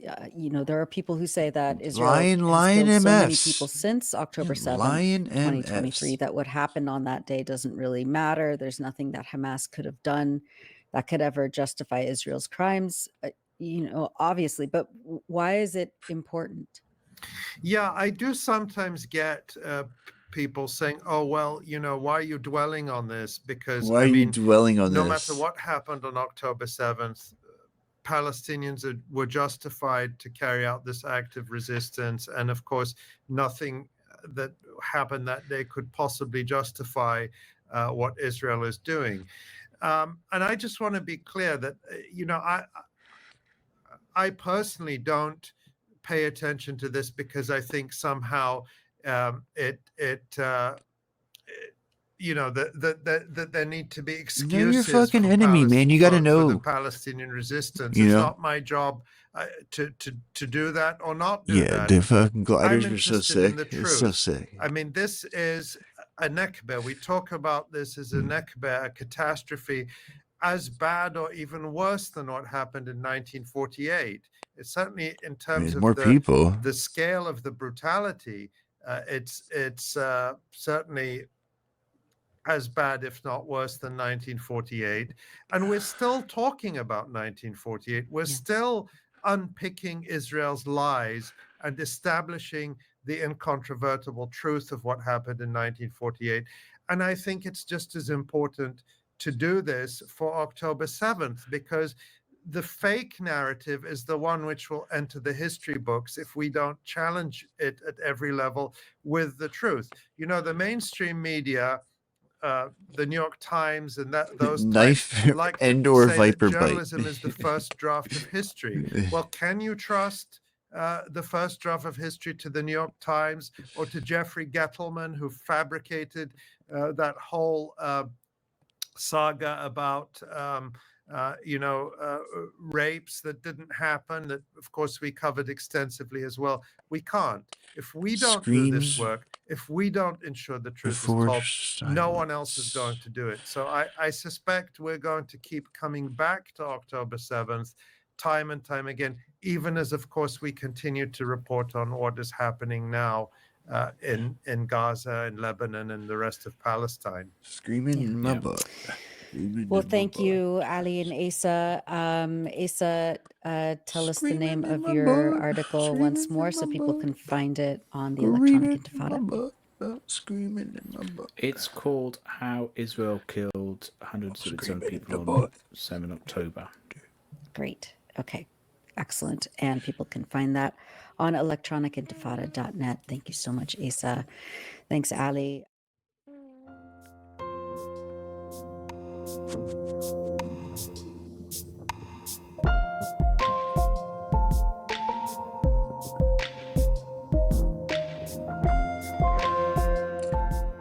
is the time-honored question.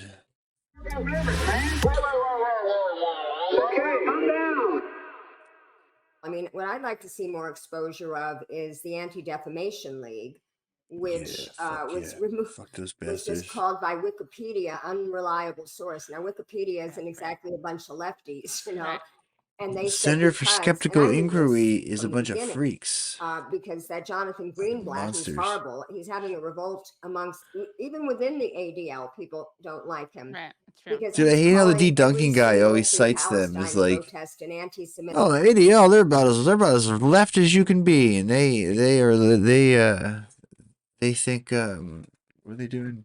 Oh, yeah, and they're not too concerned about Atlantis or whatever, or something.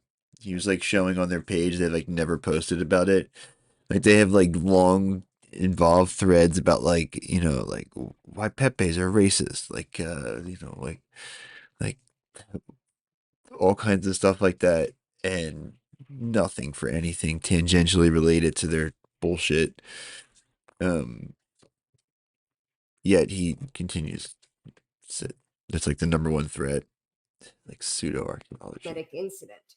Right. And of course, they don't cover the fact that, you know, half of the organizers are Jewish, half of the participants are Jewish. I support, if not now, and Jewish Voice for Peace, because they've been doing so many great actions to bring attention to this. You know, and me being Jewish, I think this is the worst thing that's happened in my lifetime. Not that there haven't been worse genocides with more people being killed in like Rwanda or Cambodia, but this is the first one that's happened with my tax dollars in my name. So, you know, I'm getting a lot of flack now for people who, you know, I mean, the ADL are the fucking fascists. I'm voting for Jill Stein, and I'm in a swing state. You And I'm know, getting a lot of flack on Facebook for that because, Lauren. you know, they all have This lady Trump rules. derangement syndrome. They all think that, you know, this Project 2025 is going to come to fruition. I can tell you that Trump does not have the attention span or What do you the mean come to discipline fruition? implement a It's 900-page like blueprint. And they've been attempting also, to accomplish you know, they that also basic say that plan he's for gonna be worse. generations. Well, how can he be worse than somebody who is funding, supporting, and arming a genocide? You know? Yeah, he'd And have to they're the try ones pretty that are hard in to get power worse right than this, now. I think. And for her to say that she and Joe are working around the clock on a ceasefire deal is such an obvious falsehood. The only thing she's working around the clock on is trying to avoid a media interview where she'll be confronted on her views. And I actually did a protest of her back in 2019 at her Beverly Hills fundraiser. And, you know, we were standing right outside the house. This is one of my more creative ones. We can only get a handful of people at the last minute. So what I did was I printed up a sheet, a flyer on her horrible racial justice record, you know, in all of her years, and her horrible racial justice record. And I will put the link to something called Kamala's Receipts, which was compiled by somebody on Twitter who was chased off Twitter, but the document still lives on WordPress. So I will link this. It is the most comprehensive compendium of her record yet. And so we were handing this out. We dressed nicely. We left the megaphones and the signs in the car. And we were handing this out to the fancy people that were coming. This was Jeff Shell, the president of Universal Pictures. And Kamala was just on Rachel Maddow. And both of those, you know, MSNBC and Universal are owned by Comcast. And on her interview, Rachel Maddow said, I think you are going to be the next Democratic nominee. So they were all working for her.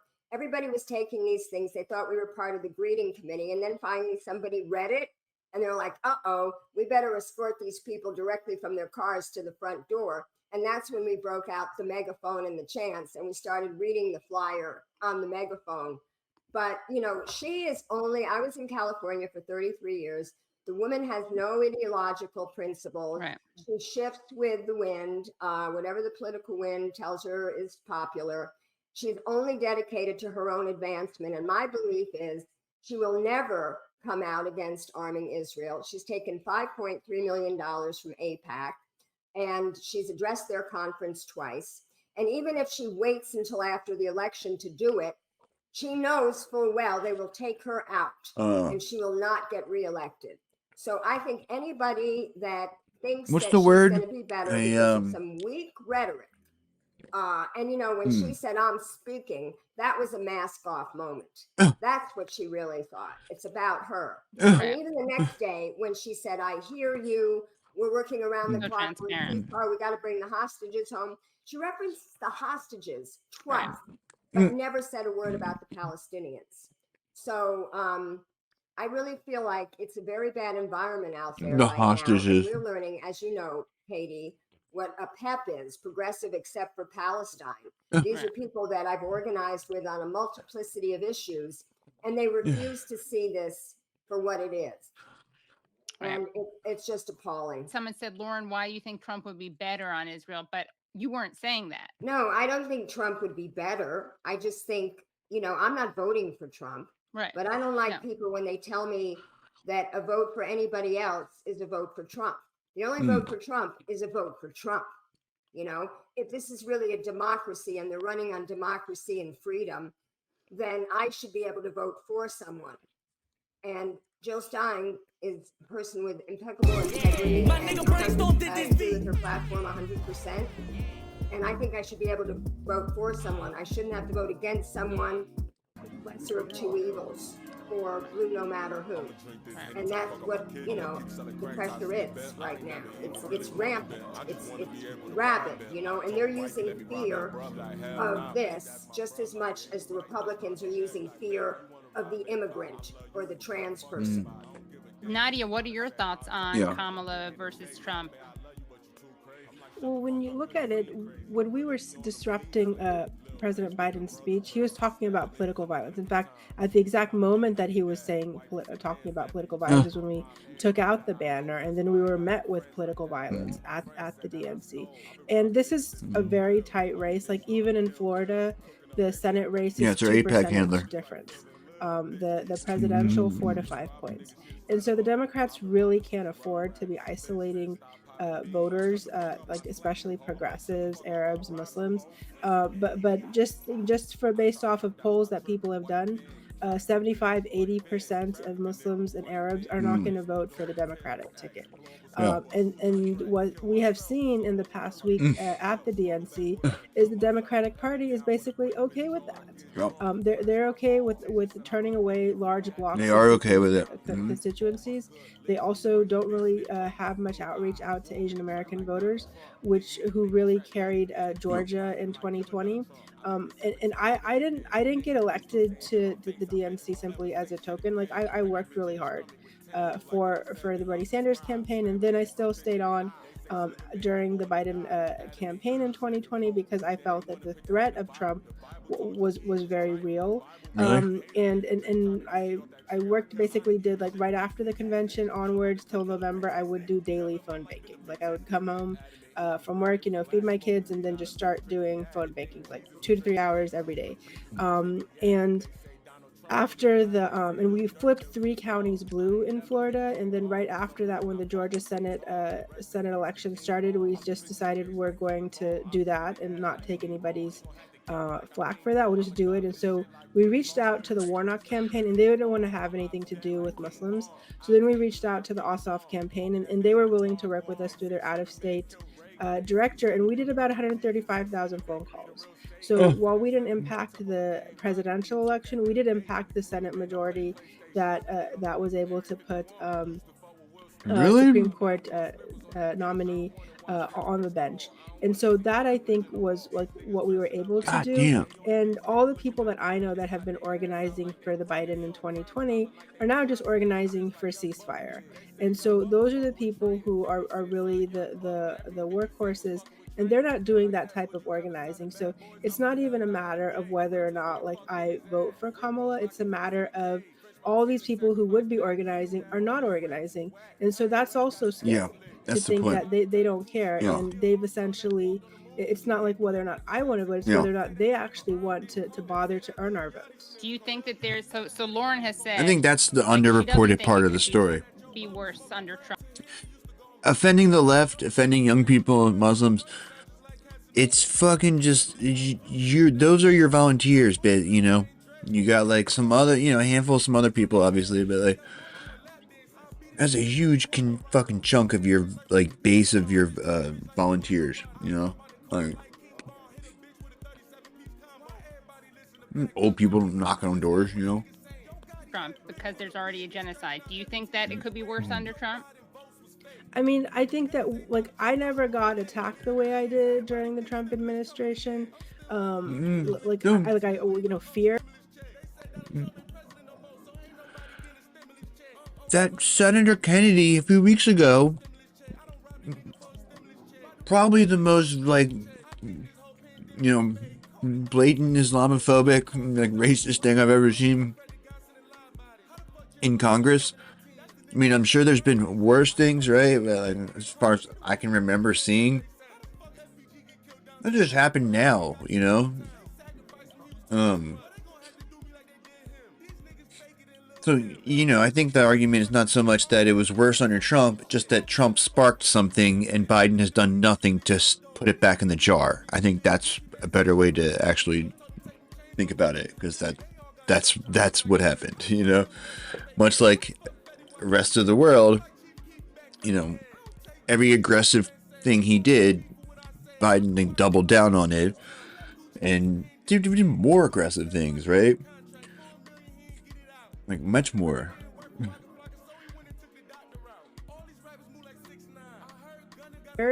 Feared more than I like now than I did, but I wouldn't think like you know, Jamie Harrison always says, you know, this is the DNC family, we look out for each other, except if you're Muslim and then you're a terrorist. And so there's none of that in that sense. Like there was never in a million years that I thought, okay, I'm gonna get attacked from the convention floor. It's fucked too, though, right? Because their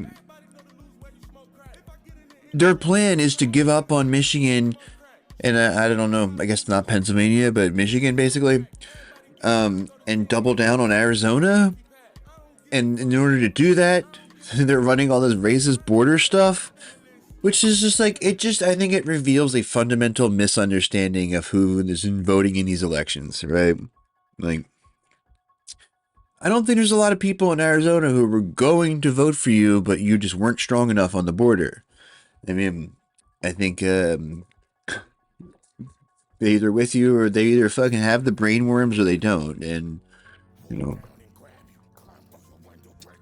I don't think there's a whole lot of movement in the protect the borders people. I don't think they're going, oh, the fucking Democrats they fought for the right policy. No, they don't fucking care. I saw your liver. You know what I'm saying?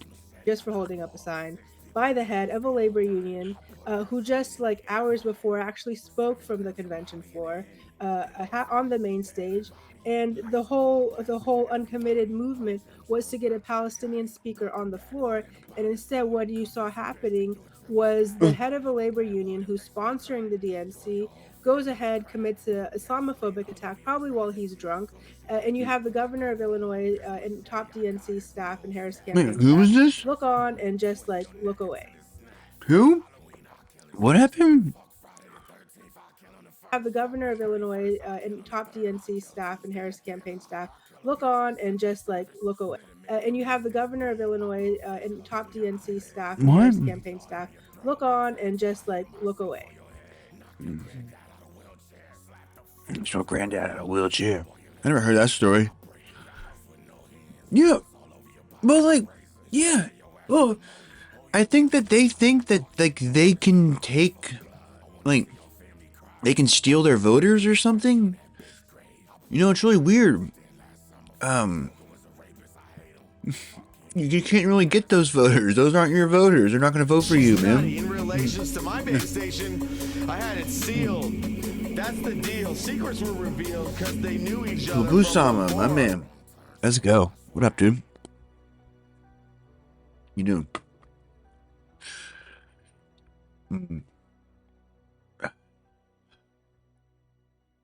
Hell yeah. Continuing the gift sub. That's what I like to see. The fucking... Here you go. Slenderman. Oh, wait a minute. Oh, okay, hold on. Shit. All right, I got 3 fun things. No.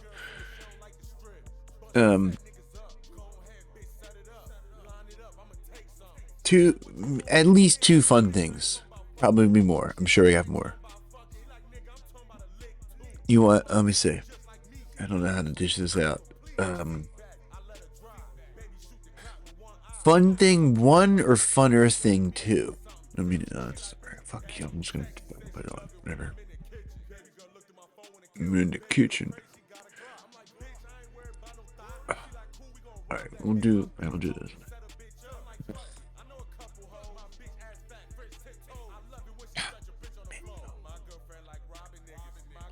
Okay, Channel 5 or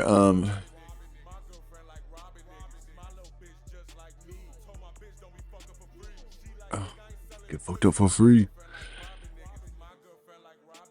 Or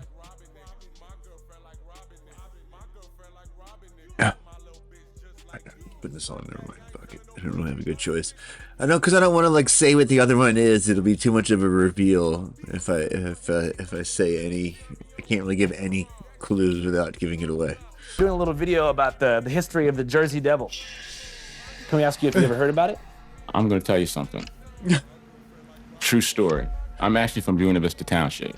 I think I actually saw him up in a tree one day when I was about 10 years old. See him up in a tree. It was a wolf in basically a jumper. Yo, Amlo did though, for real. Denim, actually. You would think that it was a kid. He didn't move. We just stared at each other. I definitely believe he saw that shit. At that point, I was stared for like 5 minutes, and he started to move. So when he started to move, I took off on my bicycle because I was underneath the tree.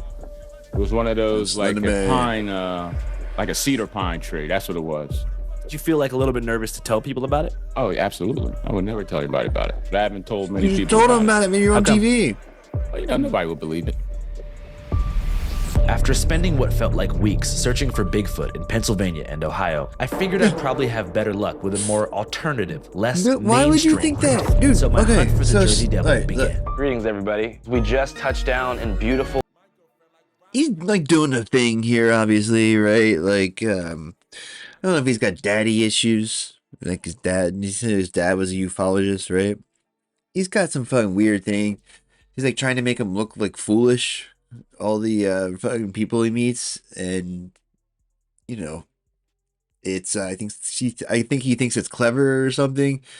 But like, if you were looking to get serious researchers and like actually learn some shit, you could certainly do that at any one of these places that he goes to. But he goes and finds the biggest crank there, and then he's like, "Well, I guess that was a dead end," you know, like as if it's like he's pursuing the fucking, you know, straightest path to the truth. I feel like it makes my people look bad, you know, undeservedly. New Jersey. As you know, we've spent the last week and a half talking about different types of cryptids. Yeah, Bigfoot, that's what I mean. Mothman, Mantis Man. But my favorite and one of Mantis Man's not a man. There's no Mantis Man.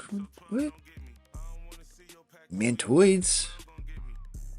the most undercovered cryptids in America is the Jersey Devil. The devil child spread his wings in her flight. Jersey Devil. There's a whole ass hockey team named after them. Are you kidding me? Literally, an entire hockey team. It's been said in piney folklore that the Jersey Devil was the 13th child of an evil Quaker lady named Mrs. Leeds, who gave birth to a demon who flew out the chimney and has been eating infants for decades, if not centuries. So I've got a couple leads so far, and I found a YouTuber named Tucker Upper. Why is it hairless, and why does it have like a little demon face? I don't know why. Who knows two guys, a father and son, named Mike and Stefan, who had a Class A eyewitness sighting of the devil in 2017. I generally don't believe any demon images I see online, but I mean, I've seen quite a few purported demons. I don't know. They all kind of look like that thing that washed ashore in Long Island, that thing. Would they say that was like Dogman or something? Yeah. I mean, everybody always talk about the Jersey Devil, the Jersey Devil. I never thought that I would encounter it. I have even better news for you. You guys remember Mike, the passionate Bigfoot expert from the Cryptid Expo in Pennsylvania? My kidneys are fucked up. Stop drinking so much Korea. Well, it turns out that Mike's actually the captain of a whole gang of researchers called the Jersey Devil Research Unit. And he's agreed to let me and the Channel 5 film crew shadow them for a weekend of camping and adventure. Before I proceed, here's a disclaimer. If you've came to this channel in search of, as the mainstream scientific community calls it, evidence and peer-reviewed research data, you're in the wrong place, pal. I don't care whether or not the Jersey Devil, Bigfoot, Mothman, Mantis Man, or Dogman are real or fake. I care more about the folklore. Where did the legend come from? And what purpose does it serve throughout the course of anthropology? You know what I mean? So anyways, there's this other guy named Professor Gillespie, and he's... I'm pretty sure that when they were laying down the tracks for those original folklores, they didn't have all these like fucking passionate debunkers like trying to like mock them and like refuse to like give it any scientific credence. Like the reason we have those stories is because at some point serious people took the story seriously, you know? You're not really going to get anything treated as serious. And I guess today's equivalent would just be, you know, like UFO stuff or whatever. It's just that like it's gotten to, I think, you know, what's that word? Like peak, like it's going beyond the sort of like esoteric subplot. You know, it's like more mainstream now. So those will, you know, that'll be part of the historical record, I guess, right? But I don't know about any.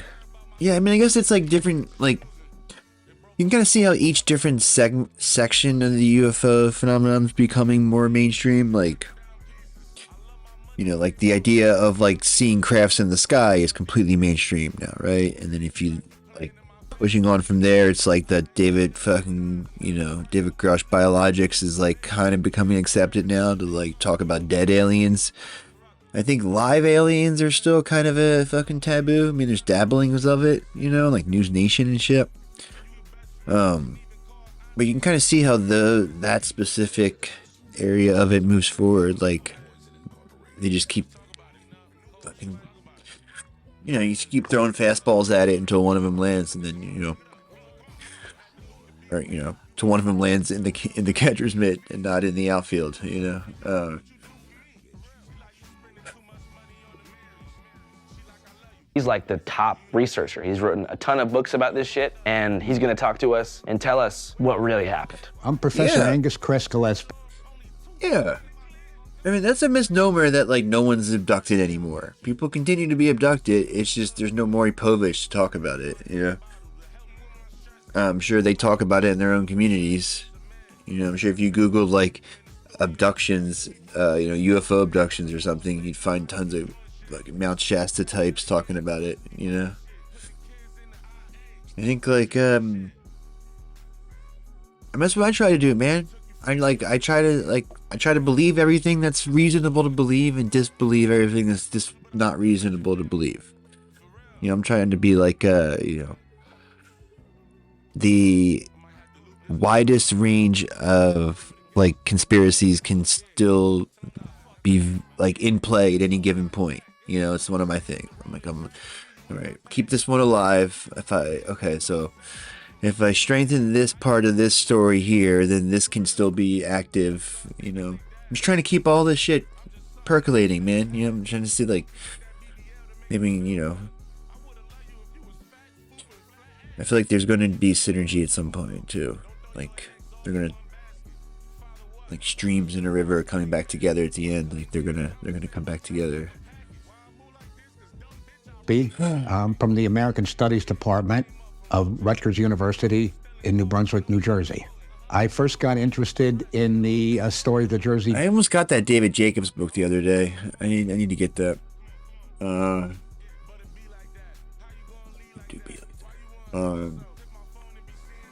think he's apparently the authority on abductions modern day. He's the one that fucking Quirk and Chode always talk about. Devil. Back in 1973, when I first arrived at Rutgers, I came in as a folklorist And I started teaching courses in folklore, and I figured this is the State University of New Jersey, so I wanted to have some New Jersey examples. And I reached out to some of my students, particularly those from South Jersey, and they steered me in the direction of the Jersey Devil, and I've been working on that ever since. The story goes back to the 1730s. According to the story, no, it's there Jersey was a family, Devil. the Leeds family, Jane Leeds, the and New her Jersey husband Devil. Daniel. They had 12 children, and according to the legend, when Jane Leeds learned that she was pregnant with her 13th child, she said, "Lord, let this child not be a child. Let this one be a devil." Well, we now know that that was a mistake. What? Because on that No, she terrible didn't. night when Mother Leeds' 13th child was born, God. it started out, it was a perfectly healthy baby boy with blonde hair and blue eyes, but in the space of less than 20 minutes, let this baby be be a the size devil. of 2 full-grown men. And in place of the baby face, there was a horrible head of the horse.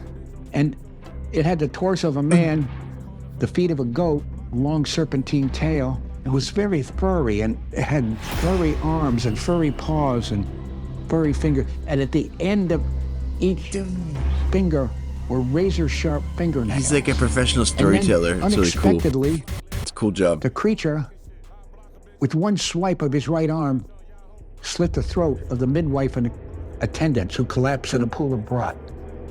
The creature gave out a blood-curdling scream and escaped out the chimney, where he's terrified the people of South Jersey for the last 250 years. And that creature? Have you seen Mother Leeds' 13th The guy child? from Spider-Man. The next time you go into the woods late at night, take care. And when you hear the sudden crack of a twig behind you, that's right. Beware. It's the hitchhiker effect. Beware of the Jersey Devil. No, beware of the fucking knife dementors. You gotta pay up on your fucking knife dementor insurance before you fucking with the Mother Leeds. Jersey Devil insurance. Oh, Mother Leeds.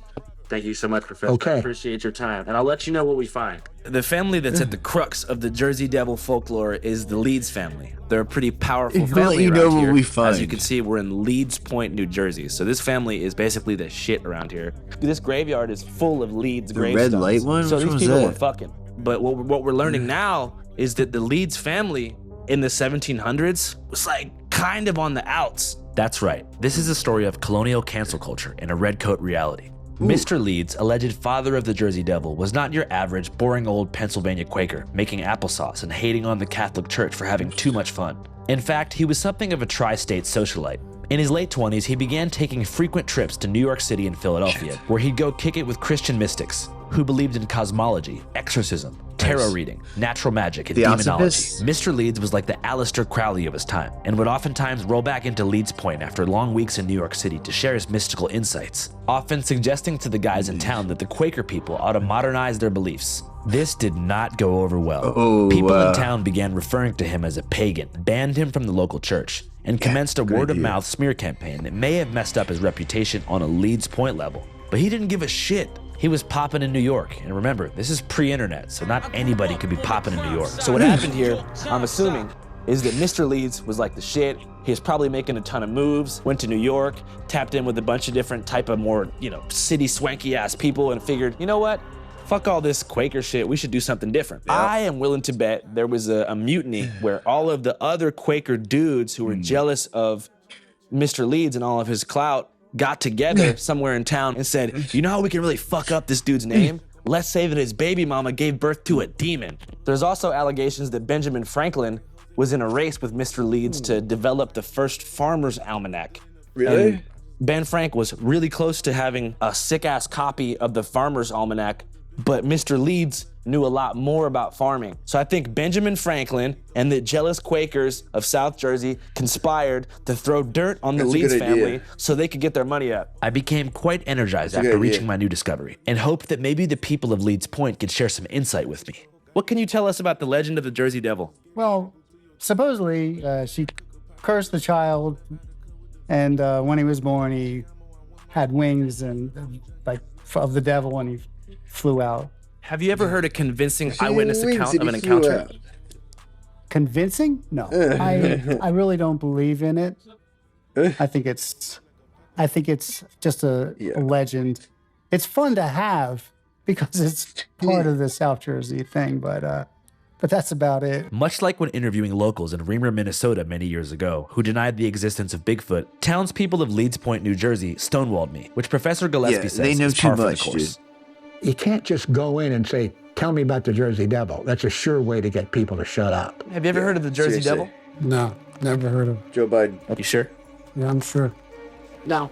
Never? Dude, Never. they're all clammed It's up, like a man. demonic creature that was the 13th child of the Leeds matriarch that escaped through the chimney and has been terrorizing the Pine Barrens since the 1700s. Does that ring a bell? Honestly, no. Excuse me, ma'am. Have you ever heard of the Jersey Devil? Oh, yeah. Yeah.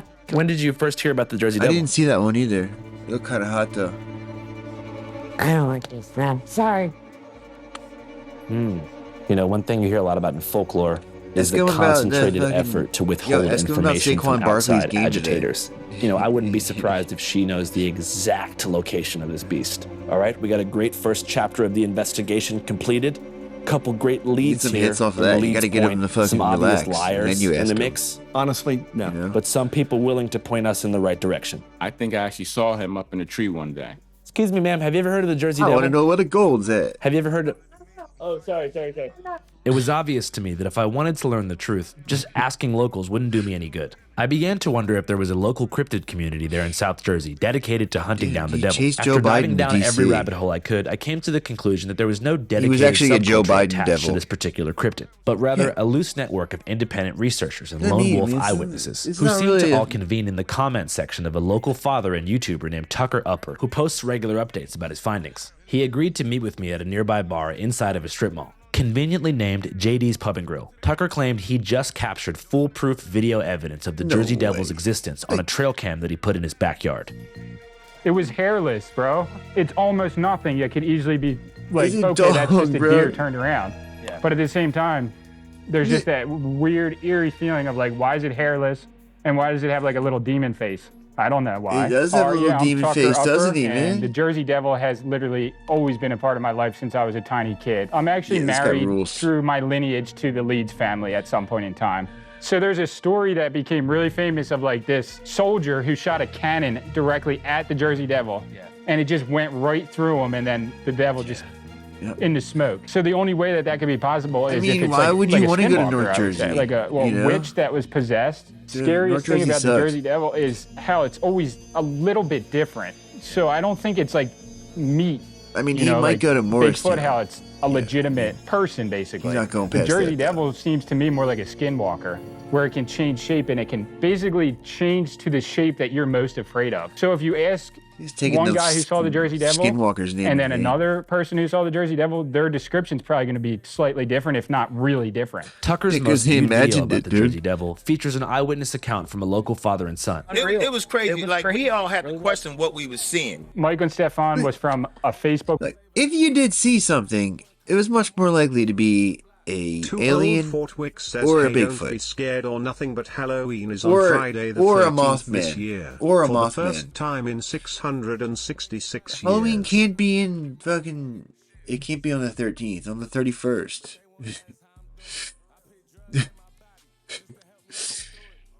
Post that I posted, like, has anybody actually seen the Jersey Devil, right? And they responded to it. It was very convincing and like, holy shit, like this thing is legit. Though it had been over 4 years since Mike and Stefan set foot in the location of where they had their first sighting, they agreed to take us there and give us a play-by-play of the whole encounter. It was him that said, Dad, let's go down here and see what's down the end of this road. Well, So I was if like, I "All trust right." It was any of on the these way guys, back. man. That's when everything started happening. So I'm looking out to my This left. story's too good. So I'm driving this way, but I'm looking out to my left.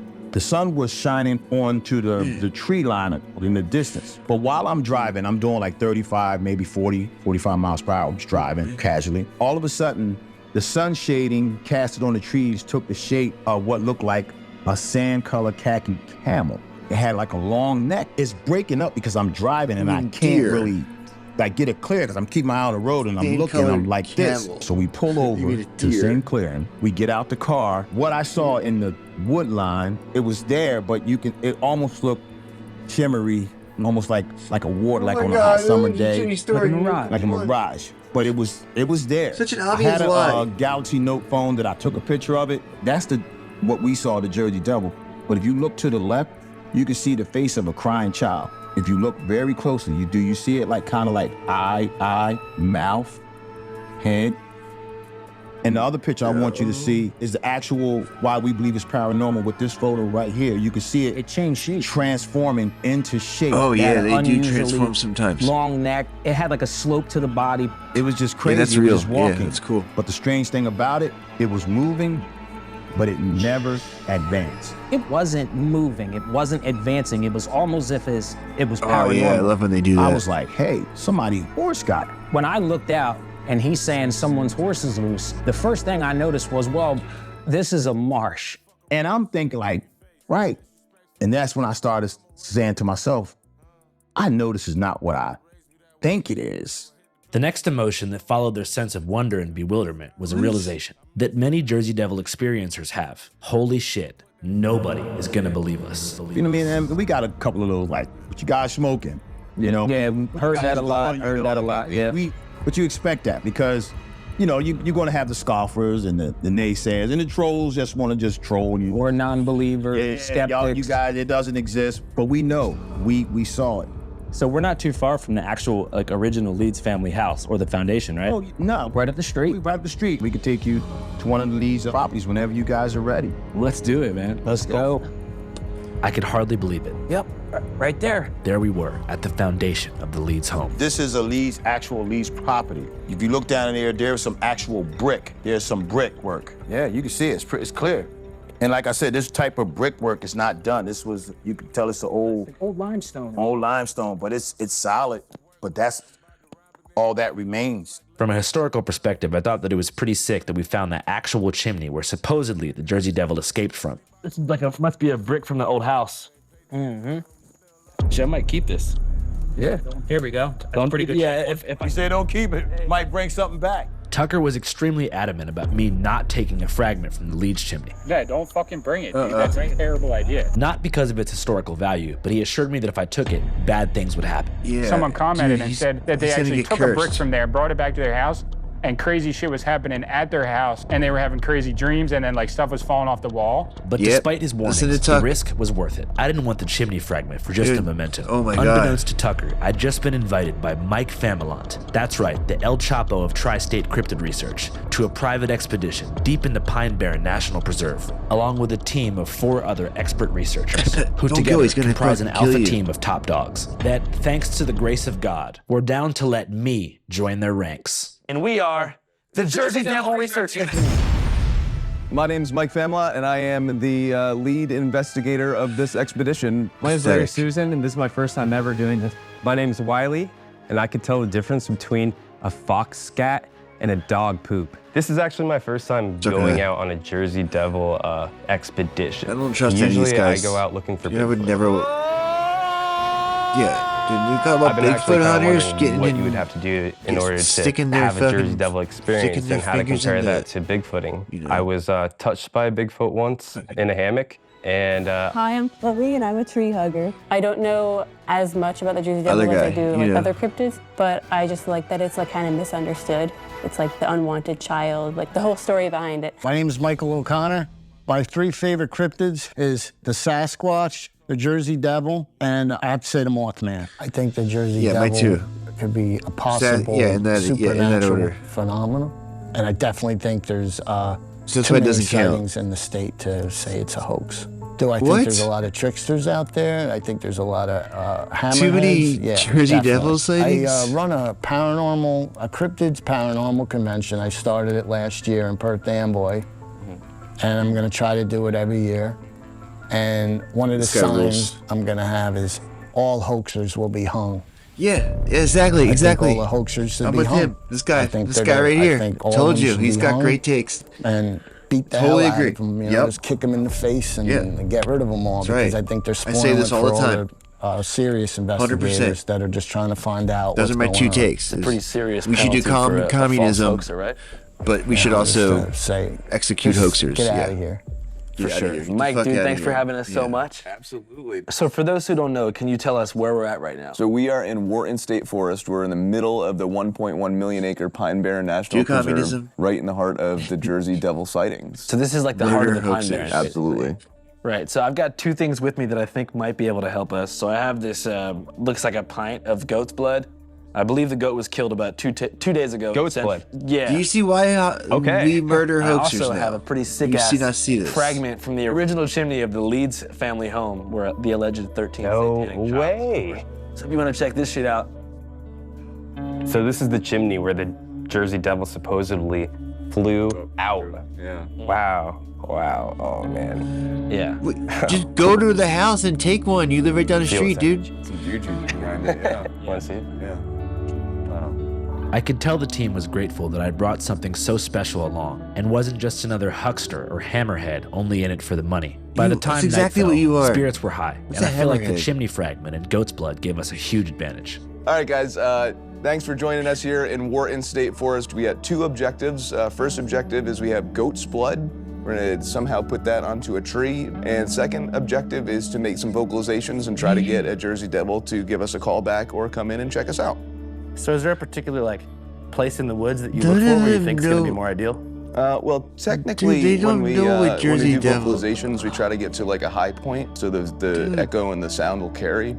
I don't think we're gonna find a high point here in the Pine Barrens because I think everything is like 3 feet above sea level.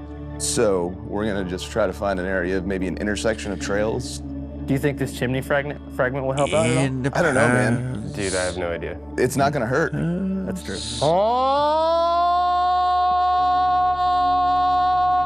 Dude, that's not what the Jersey Devil sounds like, man. You're scaring them away.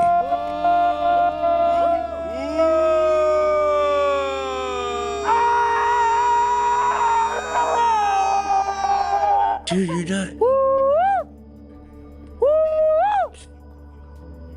Time seemed to freeze as the team stood at perfect attention, desperately awaiting for the pines to screech, howl, or knock back.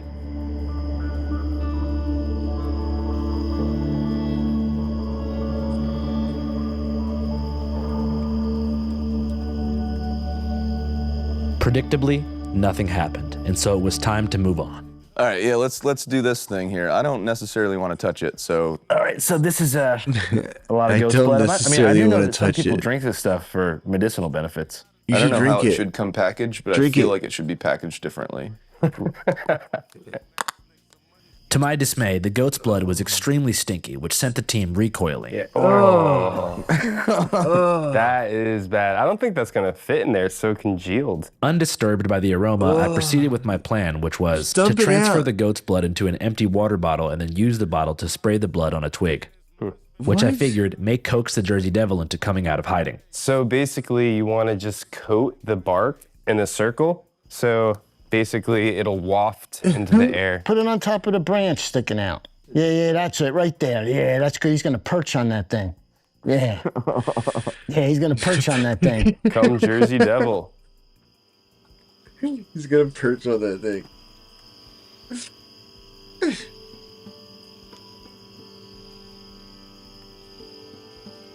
Mike, you hearing anything?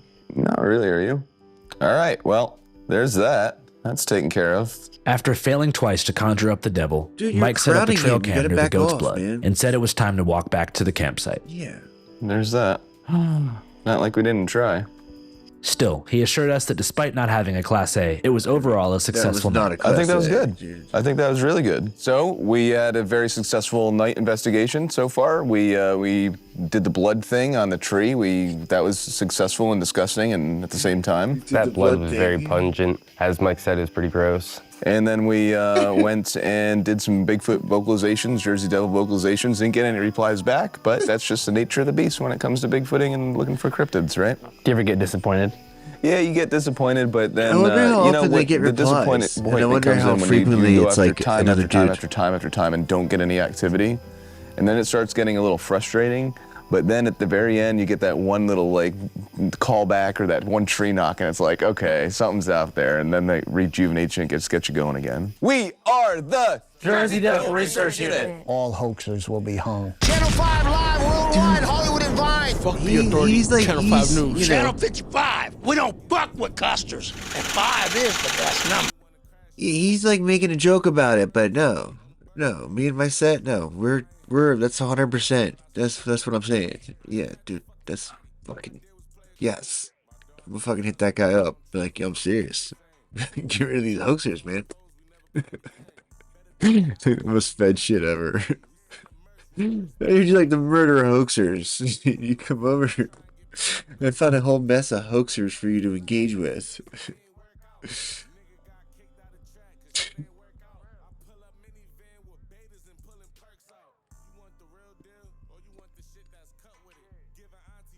Shit, that's coming.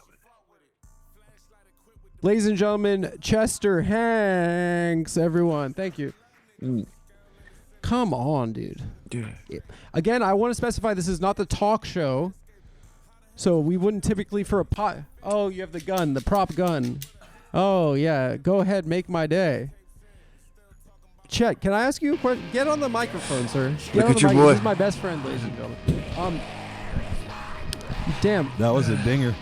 Do you think that we're going to be able to top our last podcast? It wasn't a podcast. It was the talk show. Do you think we'll be able to top our last episode? You don't have to top it. You just have to be consistent, bro. I know, but that one was pretty iconic. Hell yeah, no, it was like a moment, like what up? us meeting each other. It was like a moment, like I know, like when Kennedy Chet was Hanks or something. People are like, I remember. Chet when Hanks brings in the fucking high rollers. You pick me up at the airport.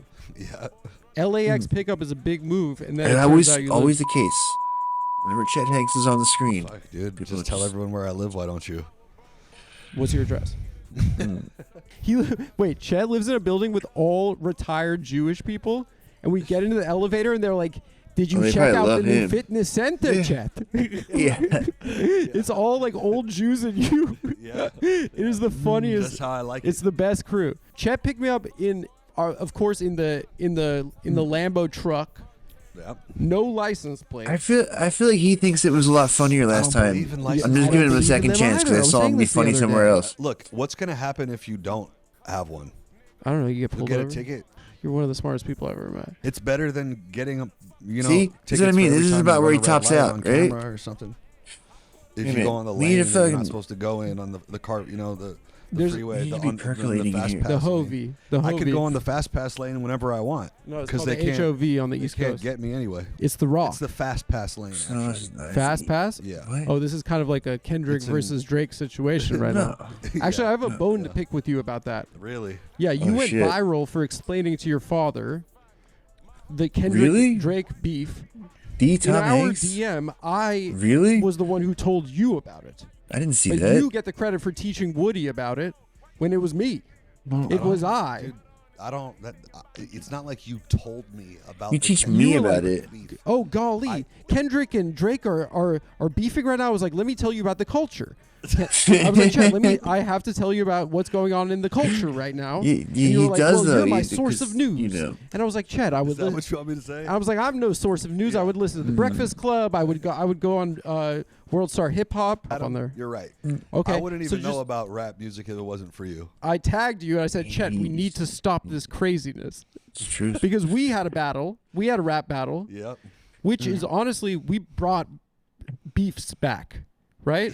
Because I ended your career on my rap song. Yeah. Yeah. And then we realized that. Oh shit! I didn't mean to do that. There. You're right. Okay, I wouldn't so even know just- about rap music if it wasn't for you. I tagged you and I said, Chet, we You need saw to him stop say this that. craziness. Because we had a was battle. that? We had a rap battle. Yep.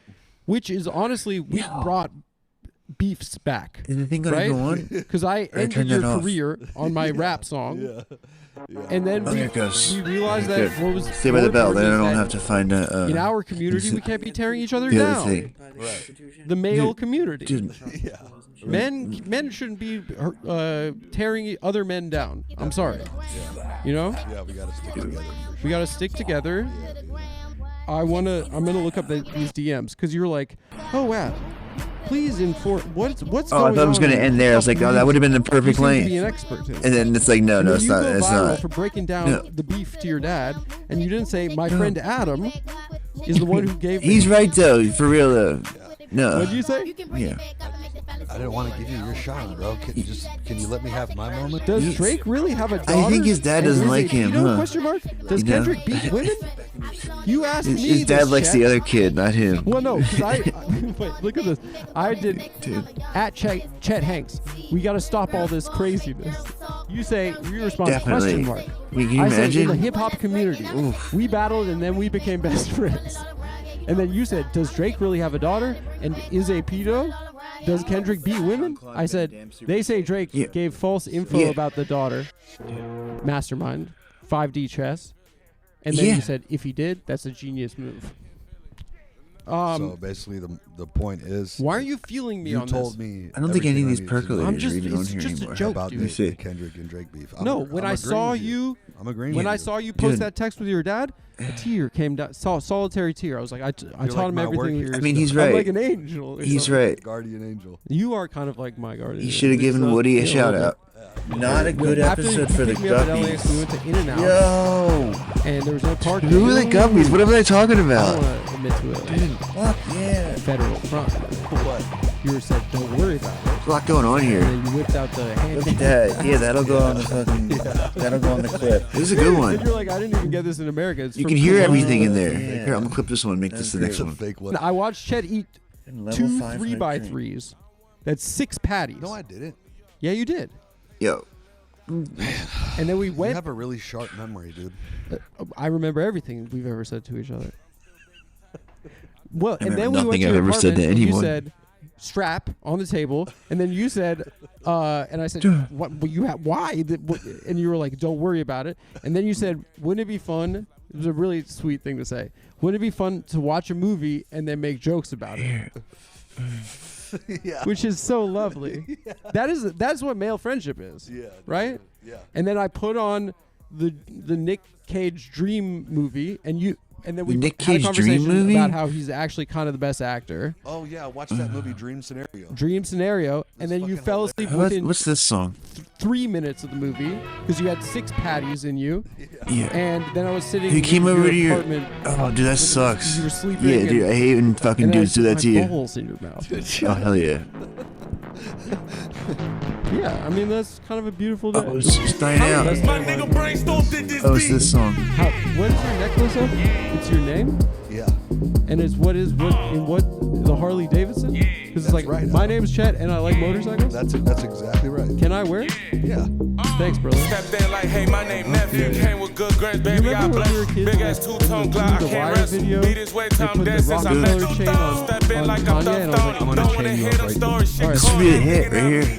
What? You have a handkerchief in your back pocket? Oh, yeah. The handkerchief thing? It was like It's a a good code look. in the gay community back in the like if you had a yellow one, you like peed. Look it up. Wow. When I'm high, don't say shit to me. Fall back, bitch, I'm getting groovy. Rough trade. But this is a bandana, not a handkerchief. I like this one. Yeah. So what's black? Oh, you like black ties. It's going. What is black? Shit, play? Should be brown, no? Most reliable. I didn't do it, Chad. I'm just telling you, you're in the wrong neighborhood. They're pretty this guy right here, though. I'm just excited to see. My takes from 5 years ago. We don't get to see each other that often. It's like, I get to Still watch valid. you sleep in your Like, Jewish apartment. never been proven wrong. Or do shows with you because we can't hang out without people watching on the internet. It's really easy to be right. Really? Honestly, I'm really not a smart guy at all. I don't know. You know the history of Jewish immigrants in the early 1900s. What a stretch, dude. Hundreds. I'm not telling you about the history of fucking. All right, you guys are annoying.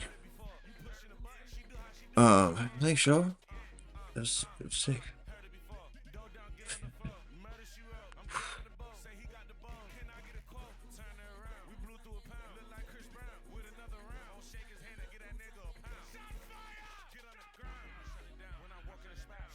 Oh, lady, you give me such a hard time.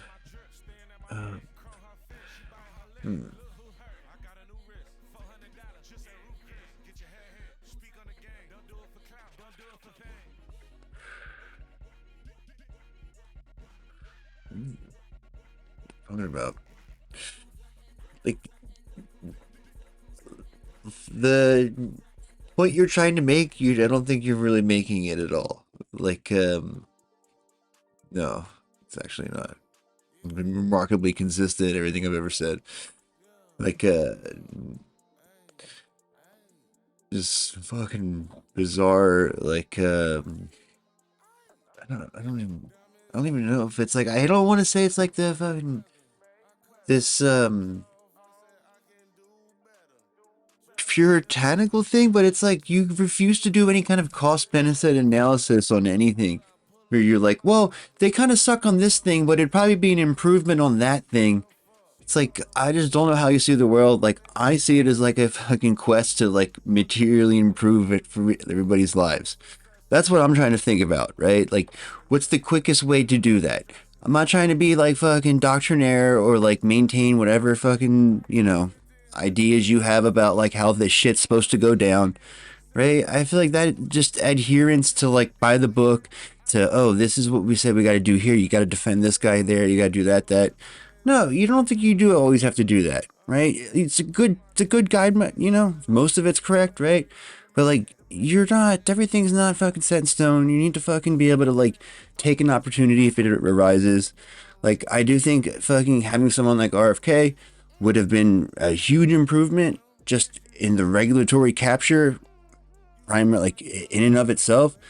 Like, that was enough to fucking like, in my opinion, was enough to make up for a lot of the other bullshit. But then, you know, when the fucking people started fucking falling, after October 7th, the cost benefit analysis changed the other way, right? That's, in my opinion, I think that's a rational way to perceive the world.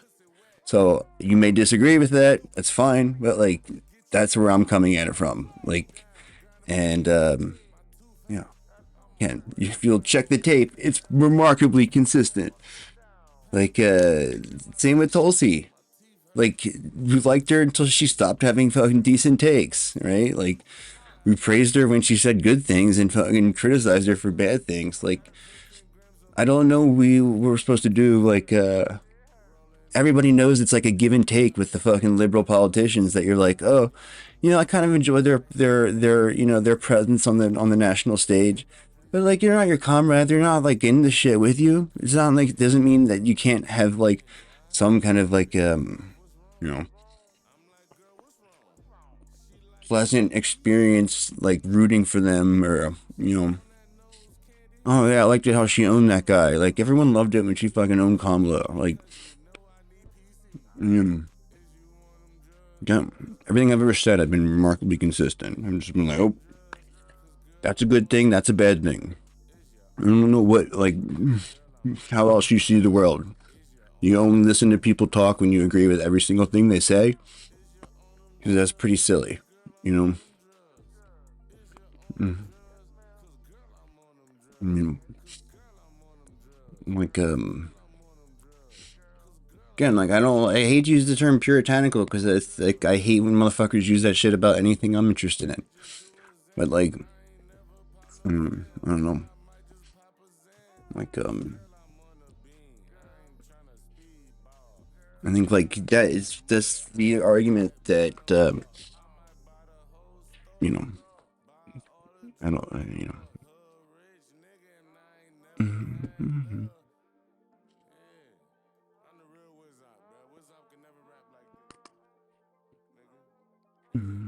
Hey guys, yesterday I was looking for more ancient sites to examine, and I stumbled upon this picture. Take a good look, because it's a pyramid that's in the middle of the Amazon rainforest. We know that pictures often don't tell us the full story. Could it be a natural formation instead of a man-made structure? Well, I managed to find videos of planes flying past it. From what I'm seeing in the videos, there are no other hills or mountains around. The pyramid is also located in a valley near a river, which makes a lot of sense, because building a large structure is usually easier near large bodies of water. Rivers are full of rocks, and like, that greatly helps. Agree with some things they say and life disagree with other things they conditions in say, you know? But if this really is a pyramid, who might have built it in the middle of the Amazon? The pyramid is situated in Peru. in an indigenous reserve, far from tourists and far from people like you and me. Currently, the only inhabitants of the area are indigenous tribes, and they are too primitive to have built this pyramid. But for whatever reason, they protect it and don't Really? allow anyone near it. These tribes will hunt down anyone who dares to go near their pyramid. The pyramid you can find on Google Maps. It's labeled as a hill. It's called Cerro El Cono. I hope but a in bunch of their this guy's indigenous fans go culture, down there and tribes get call it fucking Apu, speared. which means a spirit of the mountain. In Andean beliefs, Apus Yeah. are viewed as protectors of the people You're and the gonna be land as finding- well. They're powerful beings that must be respected and honored. Cerro El Cono is completely covered in vegetation. That's the sole reason why many researchers have come forward claiming it's a natural formation. There's not a lot of stone But out I spoke with there. a geologist friend of mine to ask him about it, and he laughed at this assumption. He said that natural formations rarely exhibit the symmetry that we can see here. Most mountains that You are know, standalone easily and have quarryable, nothing in their quarryable, surroundings, like while workable this stones, environment are like usually sandstone or irregular in whatever. shape due to erosion, tectonic activity, or diverse processes that form landscapes over millions of years. But a nearly perfect conical shape like this one means that this formation is either extremely unique geologically or it's a man-made structure. Cerro El Cono stands isolated without any nearby hills or mountains of a similar nature. My friend said that typically geological processes like this one that form mountains, such as volcanic activity, tectonic plate movements, or erosion, create ranges or clusters of peaks. The absence of similar formations nearby make this thing very suspicious. If you're still in doubt that this is in fact a pyramid, please take a look at how the pyramids in Mexico looked before they were excavated. He uses They this looked argument all the a hill. time. Dude. They looked exactly like a They do look natural like hill hills, though. covered He's in right. dirt and plants. But the shape, the pyramid shape, you can't mistake that. You see it, it's underneath. The same thing is happening here. This What is- pyramid is in the that Amazon really? is Wow. special for many reasons. If it gets confirmed as Huh. an authentic pyramid, No one's man-made, allowed near will be it. the tallest one on the continent, standing 490 meters or over 1,600 feet tall. So, who built it? Well, we recently discovered that the Amazon was not always uninhabitable as it is now. The ancient settlers in this area were quite advanced. After all, this pyramid is in Peru, where the impressive site of Machu Picchu is located as well. Yeah. This means there might be some connection.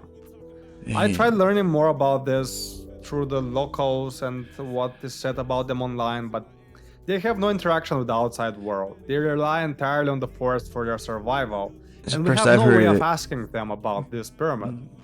What's known is that they have a spiritual connection with the land, and they regard Cerro El Cono as I mean, it place makes a lot of worship. sense. Maybe they just don't talk about these stories on purpose. Live there, This guy's an restrict asshole. our access to the pyramid due to its sacred nature to them. And in their culture, the pyramid being an apu means that it's not a place for casual visits, but instead it's a spiritual site that demands reverence.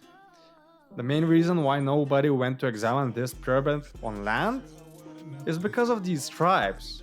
Most visitors just pass by plane and observe safely from the sky. You can do LiDAR from the Down sky. in the jungle, the tribe is protected and would likely attack anyone trying to I don't climb. know. It's or hard to excavate tell. it. That makes it even more mysterious. What lies beneath this structure? I mean, Who those- built it? Let's examine the pyramid closely. Look at these I'm sure three they edges. know. It's very unlikely that a peak forms like that. Yeah, that's a, Even yeah, that's what I was gonna angles say. between the base This is like the and same in the tip Bosnia of the one too, pyramid. right? They usually It's don't even land. more unlikely They that usually this don't form like happens in this. a plain or a valley, and not in a mountain range. Yep, exactly. If this thing was situated in a mountain range, I would have some doubts. But it Yo, where isn't. is it? And it's in Peru, near Mexico. Is it on that Where strip? there are plenty of pyramids You know nearby. So let's find out who built it. It's possible that the key to the pyramid's mystery lies within the story of a It was like Spanish an outpost conquistador of the who Aztecs in and the the- 1500s found a civilization that was later lost to the jungle. But it is now being rediscovered by modern technology such as LiDAR scans. Yeah. In the mid-1500s, the Spanish explorer Francisco de Orellana Killed millions of journeyed people without down ever the even Amazon seeing them. River. After months of suffering, his group came across massive settlements along the riverbanks. Orellana's chronic warrior Gaspar de Carvajal documented enormous roads and cities stretching for miles. Oriana returned to Europe to tell his tale. He was promoted as a governor and given the clearance to claim this land. But when he came back, he failed to find the Amazon again, and he died before proving his claims. A century later, multiple expeditions tried finding the That guy's claims, yeah, but all of them failed. Like, I can see him exaggerating or whatever, but like, I don't think he made up that story whole cloth, right? And like the type of cities he was describing, it's like it seemed realistic. Like it did not at all. Like he described at one point like passing by like miles and miles of river in this same city, and there's that spot with the LiDAR that they saw that, right? There is that, like they previously thought it was multiple sites, like at least a couple different sites, and then when they did the scan of the whole area, they saw that it was all connected. It was like one big, it was like New York and Philly or something, right? Or like LA and San Diego, something like that. And I don't know if that's the shit that this dude saw. This what's his name, Francisco Dorleen or something, Francisco something or other. I do believe his story though. Over time, Oriana was dismissed as a liar. Oriana, that's it. And the Amazon was considered as an untouched wilderness. And he mentioned pyramidal structures in his they're all over the place. Most historians think that the initial contact between the indigenous people and the Spaniards brought unfamiliar diseases to these lands. The native population simply lacked the necessary immunity to survive and suffered a rapid decline. Within just a century, their civilization collapsed. The jungle reclaimed the land, gradually burying their great cities. And in the 1990s, researchers like Michael Heckenberger began uncovering medieval ruins and settlements below the Amazon jungle. Up to that point, nobody believed the existence of this lost civilization. Using cutting-edge technology like LiDAR scans, he finally revealed that the Amazon had been home to a vast and very complex civilization with massive interconnected road systems, geometric designs, and even the ability to transform the infertile soil into a super fertile substance. Known today as terra preta, the black soil in the Amazon jungle is man-made. Do you know that? Yeah, that soil is man-made in the Amazon, which is pretty crazy. But again, people have been there for much longer than people generally assumed, right? The people think they came down from Canada or whatever. It looks like they came up from the bottom, from sailing across. And it was like 30,000 years ago or something insane like that. It was a long ass time ago.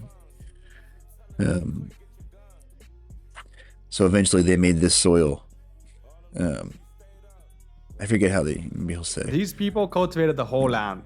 They built large urban centers and managed an agricultural network that may have supported millions of people. The Amazon rainforest we know today is so fertile and abundant with life only because the ancient settlers who lived there made the soil themselves. It's the most special soil on Earth. And I believe the same people who lived there, who did all of this, they also built this pyramid, Cerro El Cono. Now having access to LiDAR revealing the hidden secrets of the rainforest, many archaeologists believe that this forgotten civilization could have extended far beyond the areas that were currently mapped. It's not a stretch at all to imagine that the same people who created all of these geoglyphs, road networks, species, like the plants that they are. could have also built the monumental structure, like a pyramid, like this pyramid. It's like a garden. I wish I could explore this place by foot. But don't worry, there's another amazing pyramid that I visited. Last year I visited 30,000-year-old Bosnian pyramid of the sun. There we go. And in it, I entered tunnels below the pyramid with an experienced guide. So check the next video. I'm Danksu Soko, thank you for watching and see you there. Yeah, that Bosnia shit is crazy. Yeah, but they didn't even know there was people in the jungle. I mean, they definitely spread it to the people that they came across, right? But like, so many millions of people, I mean, just died just from like being in the region when like the disease was spreading, Like goes in near this, this guy talks to this guy, talks to that guy, or whatever, who fucking takes it back to the king, and then they're all dead. They just would have had no idea what to do. Like the very first people to ever get sick, like what do you do for them? They probably did some weird fucking, like sacrifice pigeons or something, like fucking slapped him in the head. That just sounds brutal.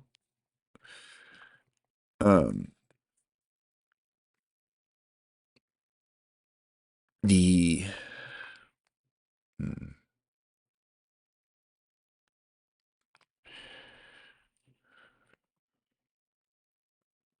like a bunch of them moved to Machu Picchu, but like, and then others of them. I mean, there was a lot more people there than I think everybody, myself included, anybody generally imagines. And there was a lot of diverse groups of people there, right? Like, I think it was like one group of people could live like right next to another group who are, just doing completely different ways of living. And what is it?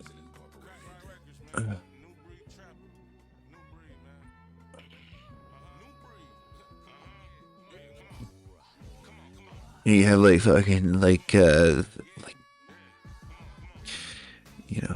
mountain people, fucking island people, and most of them just got wiped out all right at this time period. It's really sucks.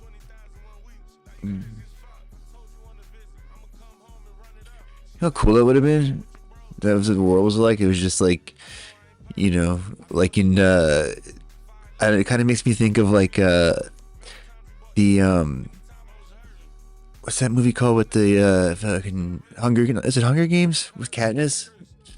Right? With all the different towns, like they have like the different districts, and they all have like, that's where they make all the ironworks or whatever.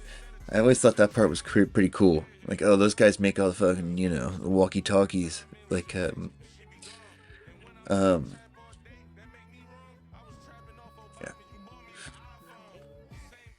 But like that, kind of like that. Not obviously different, but you saw them, like they would show up, and like these people would have like, like fish scales in their belt, and like the other people would have like like crows or some shit. Dolan looks pissed off. Hi everyone. Today, October 20th, has been recognized as Disclosure Day. That's such a stupid. Why would it be on a Sunday? It's so because we stupid. stand at a crossroads.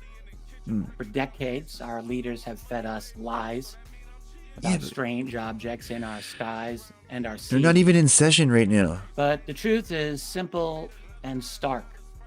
UFOs, or now UAP, are real.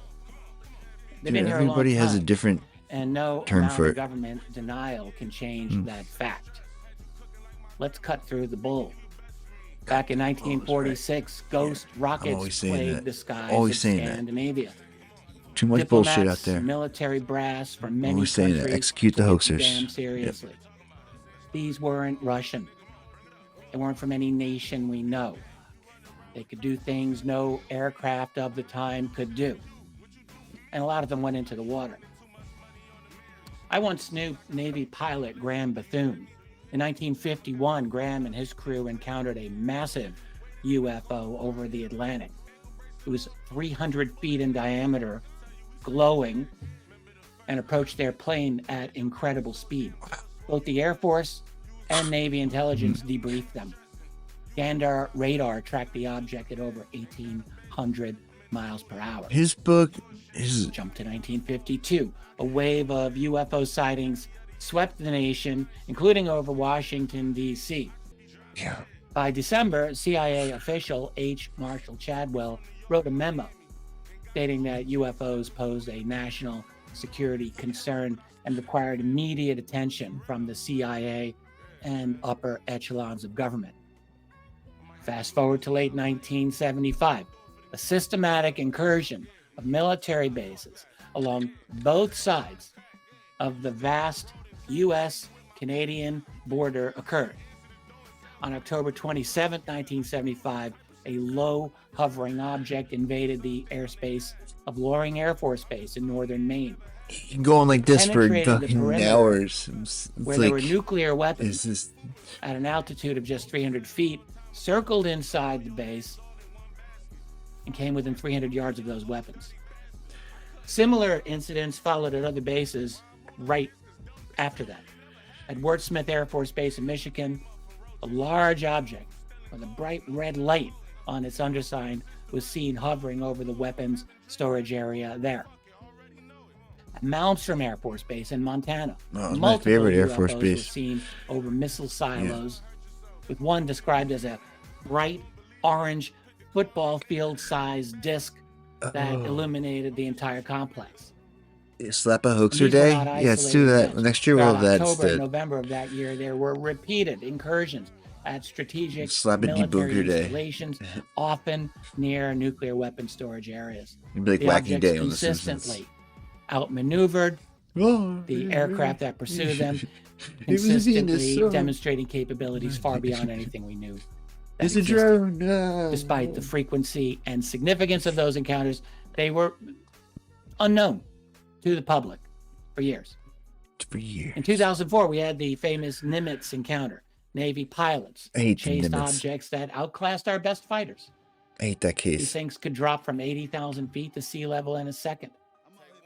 There was something below the water there, too. Yeah, that's what I mean. I don't know. Like, I don't Then in know if there's 2017, enough there off for me really, Louisiana, really one like of my trust me, most dude. You painful know, cases like of recent times. An oil rig worker yeah, this sees one. something that would make your jaw drop. A triangle bigger than a football field comes out of the Gulf of Mexico. It tilts, shows its full shape, and shoots straight up and vanishes. There's a lot of stories like These that. sightings are everywhere. Dude, yeah. For a long time, Tell me, these they're fucking down mostly there, kept dude. quiet. Definitely down there. Until some brave souls started leaking the story to the New York Times in 2017, and the dam started to break. Yeah, they're definitely down there, Don't man. think for a second they're giving us the whole truth. They're still holding back. They're still playing games. Look at how they dance around it. They admit something's out there, but they won't say what. They talk about flight safety and national security. But they don't mention that for 80 years, these things have run circles around our best tech. No, I don't know about that though either, They say Dolan. they're assessing the threat, but how can you assess a threat from something that's leagues beyond you? The fact is, we're dealing with something that is centuries or millennia ahead of us, maybe more. Tech that doesn't care about our airspace or our oceans.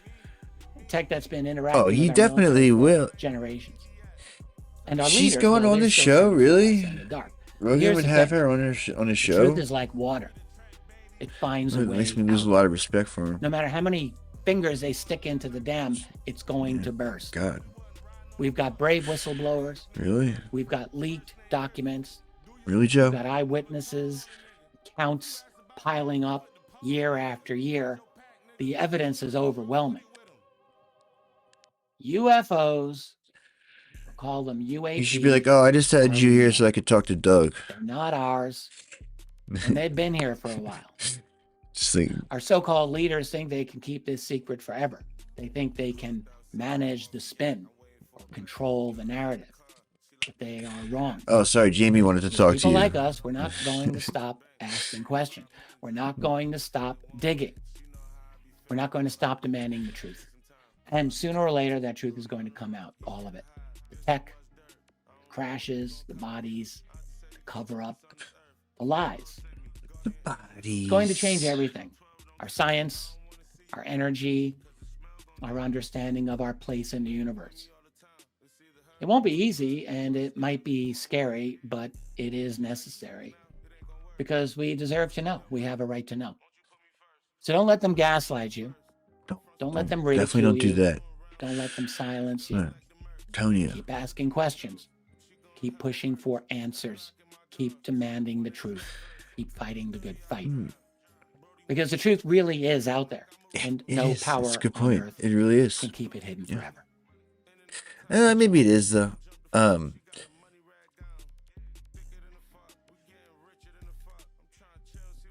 I can't believe he's gonna, dude. She's gonna go on Rogan? Really? No way. Really? That fucking lived, dude. You serious?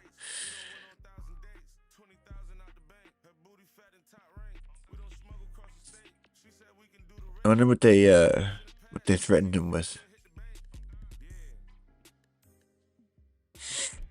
I'm gonna charge you with vaccine crimes. You did crimes against the vaccines. Okay. Unless you have me on your podcast. Oh, these two linked up? Oh, man. Hey everybody, this is just a reaction video to Sabine Hossenfelder's video. First of all, thank you, Sabine, for covering the story. Let's see your fucking video, dude. I didn't realize it was you doing this again.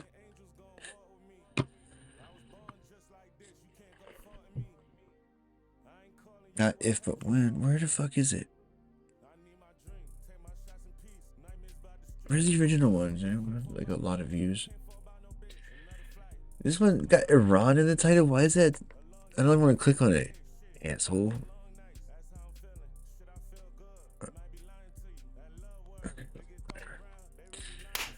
Hey everybody. Today I thought I'd answer your That's a documentarian. Search for a technological alien signature. So a lot of people have asked me about the James Webb Space Telescope detecting lights on the same exoplanet.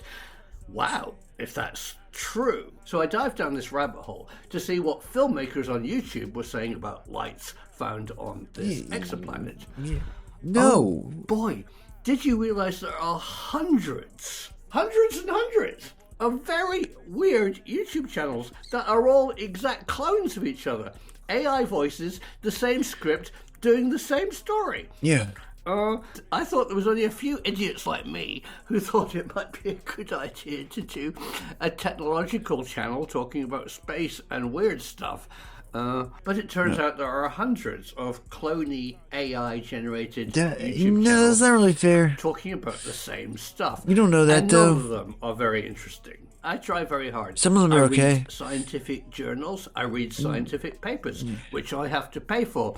I email interesting people. I have Zoom calls with people. I try and get to the bottom of stories for you. So has James Webb Space Telescope detected lights on this exoplanet? Yeah, dude. She fell off. Probably she started talking not, about things but look at this other amazing than fucking graphic science, I huh? found that somebody made. I love it. On the dark side of the planet, there's a ring of light that was supposedly what was discovered. Meh. From my research, I don't think there's very much to the story.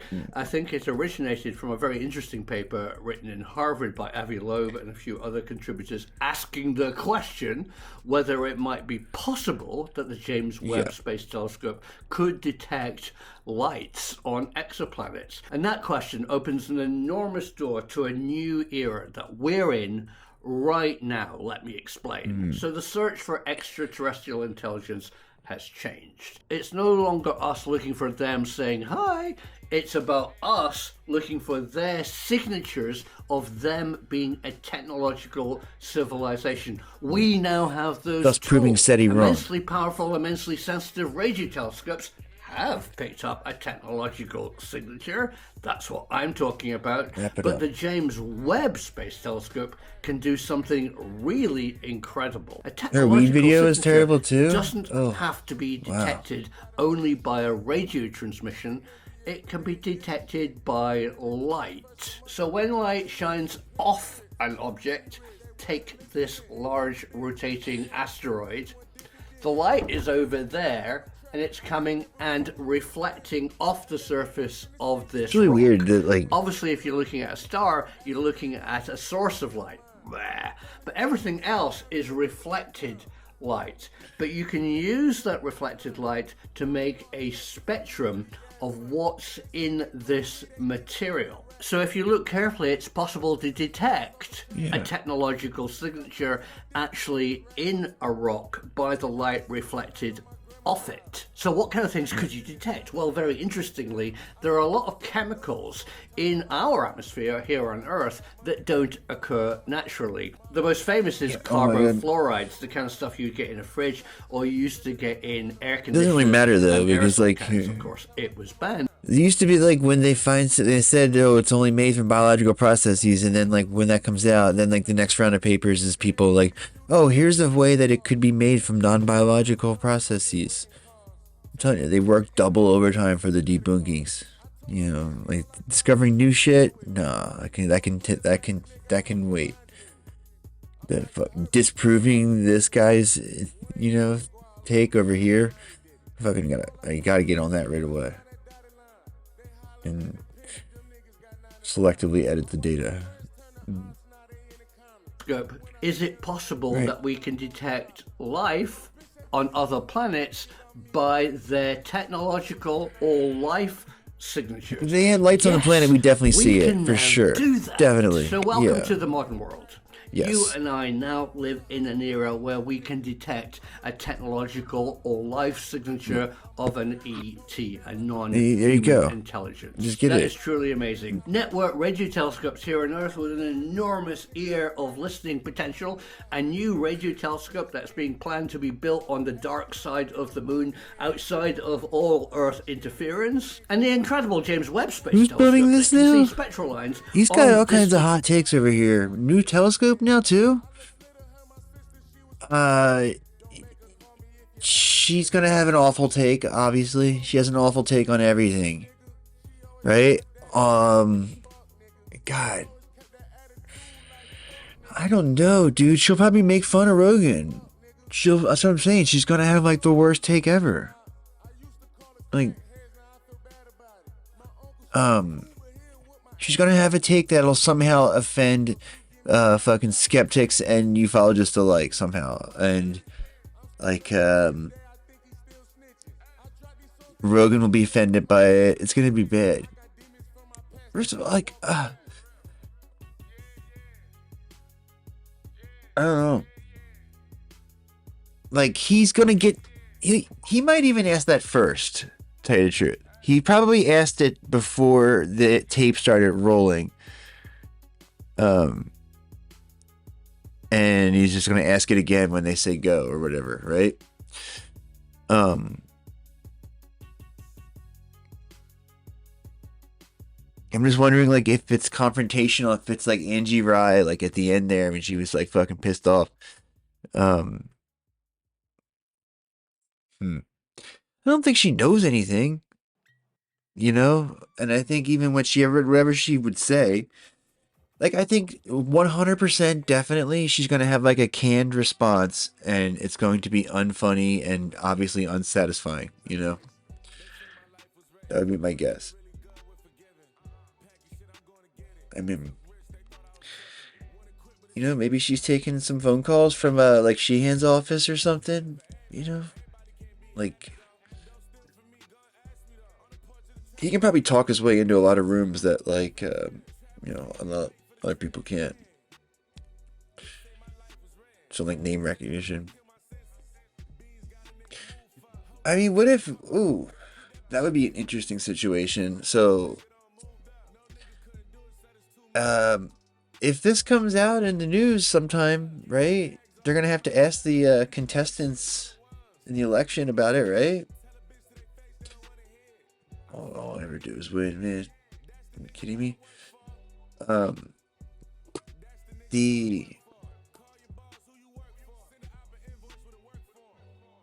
wonder if that's got something to do with it.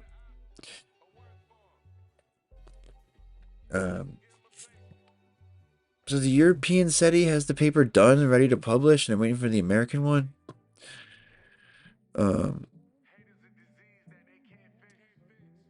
I wonder if it is some election shit. I bet you they're saying don't put it out. Like, we don't want to have to respond to it before the election.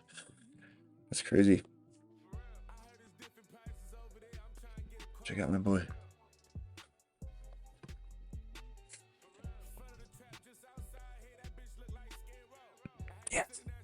This again is where you come to a series of mysteries which are perhaps best expressed on the Giza Plateau in Egypt, with the three great pyramids and the extraordinary megalithic temples that many people don't pay much attention to on the Giza Plateau, and the Great Sphinx itself. This is an area of particular importance in understanding this issue. Well, can you actually describe the Sphinx and the Great Pyramids and what you find most mysterious and interesting about them? Well, first of all, the astronomy. I can't stand it. And here I must pay car tribute crash. I to can't look two away from individuals, actually three individuals in particular. Wait, One no, of you them do is this, John Anthony West, passed away in 2018. He was the first person in This our whole era vibe, this whole to outlook, I begin feel to like wonder this if the is- Sphinx this was is much so older lame. than it had been. Actually, he got that idea from a philosopher called Schwaller de Lubicz, who'd noticed what he thought was water erosion on the body of the Sphinx. John West picked that up, and he was a great amateur Egyptologist himself. He spent most of his life in Egypt, and he was hugely versed in ancient Egypt. And when he looked at the Sphinx and at the strange scalloped erosion patterns and the vertical fissures, particularly in the trench around the Sphinx, he began to think maybe Schwaller was right. Maybe there was some sort of flooding here. And that's when he brought Robert Schoch, second person I'd like to recognize, geologist at Boston University. He brought Schoch to Giza, and Schoch was the first geologist to stick his neck out, risk the ire of Egyptologists, and say, well, it looks to me like the Sphinx was exposed to at least 1,000 years of heavy rainfall. Yeah. And as Schoch's calculations have continued, as he's continued to be He immersed in does this have a right mystery, to defend he's himself. continuously pushed that back. And he's now, again, looking at the date of around You got my high-tech 12,000, alien 12,500 weaponry, yeah. years ago, during the Younger Dryas, for the creation of the Great Sphinx. And then, of course, this is the period of the wet Sahara, the humid Sahara. The Sahara was a completely different place during the Ice Age. There were rivers in it. There were lakes in it. It was fertile. It was possibly densely populated. And there was a lot of rain. There's not no rain in Giza today, but there's relatively... I feel like I'm going to take Xenu's side pretty quickly not enough rain to cause when the that time erosion comes. damage You on the know, Sphinx. like, The next person who needs to be mentioned in this context is, gotta do what you gotta do. Robert Boval. Robert and I have co-authored a number of books together. Unfortunately, Robert has been very ill for the last 7 years. He's got a very bad chest infection, and I think also that Robert became very demoralized. He's been by sick the for attacks 7 of years. Egyptologists on his work. But Robert died of a is broken the heart. genius. Yeah. And it does take a genius sometime to make these connections, because nobody'd noticed it before, that the three pyramids of Giza are laid out on the ground in the pattern of the three stars of Orion's belt. He was And debunked skeptics will to say, death. well, you can find any buildings. And Yeah, light that's them what up they're with all any have on stars their, you want. like, But you Orion know, their private actually message isn't boards about any how they killed old the constellation. fucking all Orion Graham was the Hancock's god friends. Osiris in the sky. He was, the ancient Egyptians called the Orion constellation Sahu, and they recognize it as the celestial image of the god Osiris. So what's being copied on the ground is the belt of a deity, of a celestial deity. It's not just a random constellation. And then when we take precession into account, you find something else very intriguing happening. First thing you see First when you of see all, the pyramids? you What? find that the exact orientation of the pyramids, Oh, as that it they is point at the today, and stars? pretty much as it was when they're Yeah, supposed they to all have been do that built too, is the other thing. 4,500 years ago. It's not precisely related to how Orion's belt looked at that Like time. they're all There's in like there's a sets bit of a- ones that are in a sets of twist. three They're are not- always they're in not that quite set of right. three. But as you precess the stars backwards, as you go back and back and back, and you come to around 10,500 Remember that BC, video we saw where it was 12,500 like years it's ago, like a in the it was Younger like a Dryas, clock. you find that suddenly and, like, they the lock Sphinx was like the perfectly. They match like perfectly the hand with the three pyramids on the goes ground. around That's the same moment. 28,000 year the Great procession. Sphinx, It's like a giant calendar or an calendar. equinoctial monument aligned clock. perfectly to the rising sun on the spring equinox. Ugh. Anybody can test this for themselves. Just go to Giza on the 21st of March. Be there before dawn. Stand behind the Sphinx, and you will see the sun rising directly in line with the gaze of the It's the Sphinx. Pleiadians, isn't it? But the question is, what constellation was behind the Sphinx? Orion's in the 12,500 Pleiades, right? Years Or it makes ago, up part of the it was the Pleiades? constellation of Leo. And actually, the constellation of Leo has a very Sphinx-like look. And I and my colleagues are pretty sure that the Sphinx was originally a lion entirely, and that it, over the thousands of years, it became damaged, it became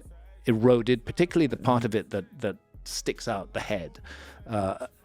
There were periods when the Sphinx was completely covered in sand, but still the head stuck out. By the time you come to the Fourth Dynasty, when the Great Pyramids are supposedly built, by the time you come to the Fourth Must have Dynasty, been so weird the head being of in Egypt at that the time. lion, All the shit original was lion covered. head would have been a complete what mess. the people thought. And we suggest that it was then recarved into a pharaonic head. I mean, if it's that Egyptologists old, think it was the pharaoh Khafre, definitely, but there's no real strong resemblance. But it's definitely like wearing the Nemes headdress Djoser's pyramid. of an ancient Egyptian pharaoh.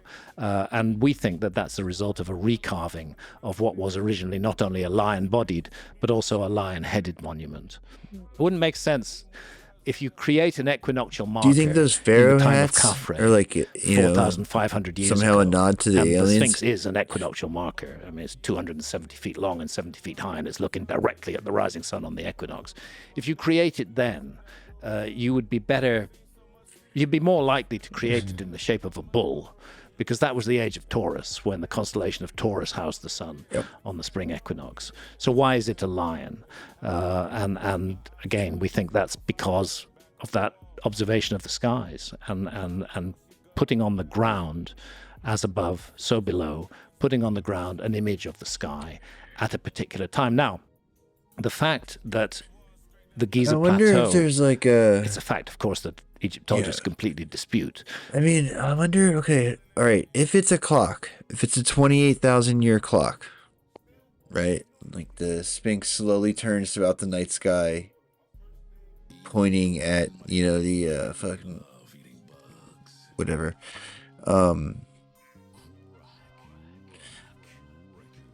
There's another part of it. So like it is,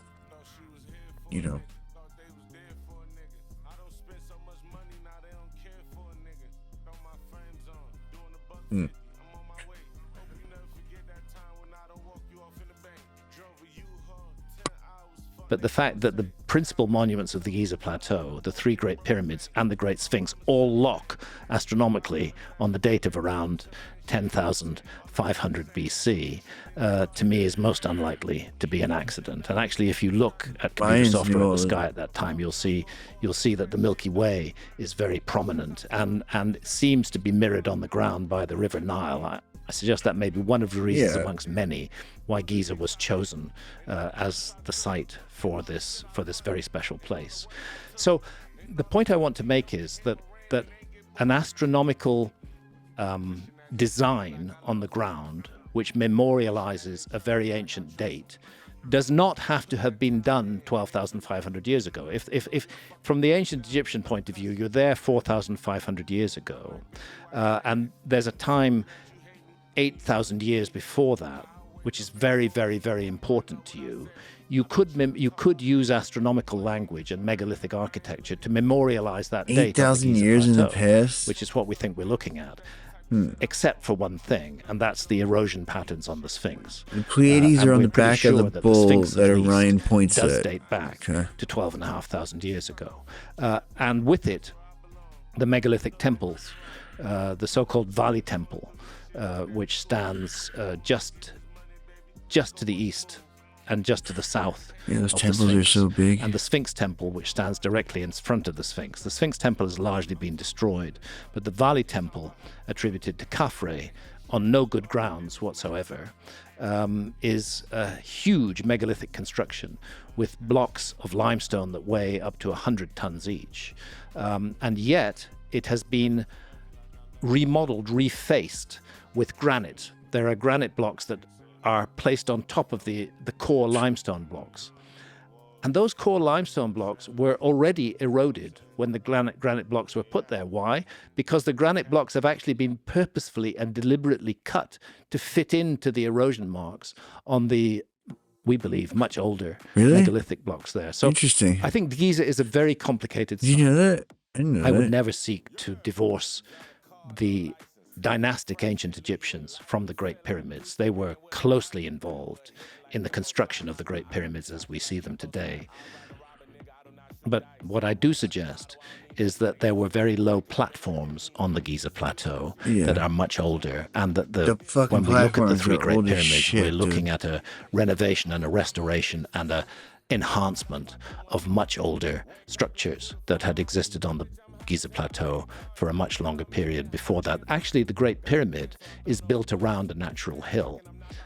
And that natural hill might have been seen as the original primeval mound to the ancient Egyptians. So the idea is that the Sphinx was there long before the pyramids, and the pyramids were built by the Egyptian to celebrate further an already holy place. Yeah, and there were platforms in place where the pyramids stand. Not the pyramids as we see them today, but the base of those pyramids was already in place at that time. So what's the evidence that the Egyptologists use to make the attributions that they do for the dating of the pyramids and the Sphinx? Well, the three great pyramids of Giza are different from later pyramids. This is another problem that I have with the whole thing. Where's this part? Is the story of pyramid building? When did it really begin? And the timeline that we get from Egyptology is the first pyramid is the pyramid of the pharaoh Zoser, the step pyramid at Saqqara, about 100 years or so before the Giza pyramids are built. And then we have this explosion in the fourth dynasty of true pyramids. We have 3 of them attributed to a single pharaoh, Sneferu, who built supposedly the pyramid at Maidum and the 2 pyramids at Dashur, the bent and the red pyramids. And then within that same 100-year span, we have the Giza pyramids being built. This is according to the Orthodox chronology. And then suddenly, once the Giza project is finished, pyramid building goes into a massive slump in ancient Egypt. And the pyramids of the 5th dynasty are, frankly speaking, a mess outside. They're very inferior constructions. You can hardly recognize them as That's funny, pyramids at dude. all. That must have been But so what happens when embarrassing you for go the inside pharaoh, them though. is you find that they're extensively... The pharaoh's like, oh, guys, we should make one of those things, like our ancestors made. You're like, oh no, man, you're gonna fuck that up. We'll probably get eaten by a minotaur or whatever. And then you manage to like get through. It's a cool story. It's inspiring. Covered in hieroglyphs and imagery repeating the name of the king who was supposedly buried in that place, whereas the Giza pyramids, The difference have between no a internal tomb and inscriptions not tomb. whatsoever. What we do have is one piece of graffiti about Everybody which there get is some critical. controversy. Basic statistics, it's a 6 million ton structure. Each side is about 750 feet long. It's aligned almost perfectly to true north, south, east, and west, within 3/60ths of a single degree. 60ths because degrees are divided into 60s. It's the precision of the orientation and the absolute massive size of the thing, plus its very complicated internal. Dude, I wonder why he won't hit up fucking that are Bosnia. involved in His it. next book should be about Bosnia. That'd be sick. You know, in the 9th century, the Great Pyramid still had its facing stones in place, but there was an Arab caliph, Caliph al-Mamun, who had already realized that other pyramids did have their entrances in the You north think face. a Nobody knew where the 10-year-old, entrance to the Great Pyramid was. like, but he figured it. There's an entrance. Like if like a 10,000-year-old Sphinx or like a 9,000-year-old pyramid is going to like really fuck up your cosmology.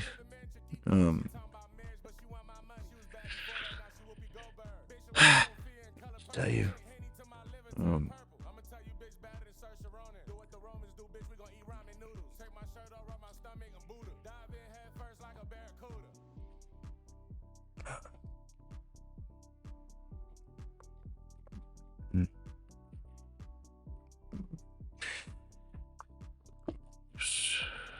To this thing, it's going to be in the north face somewhere. So he put together a team of workers, and they went in with sledgehammers and they started smashing where he thought would be the entrance, and they cut their way into the Great Pyramid for a distance of maybe 100 feet. And then the hammering that they did dislodged something. They heard a little bit further away something big falling, and they realized there was a cavity there, and they started heading in that direction. And then they joined the internal passageway of the Great Pyramid, the descending and the ascending corridors that go up.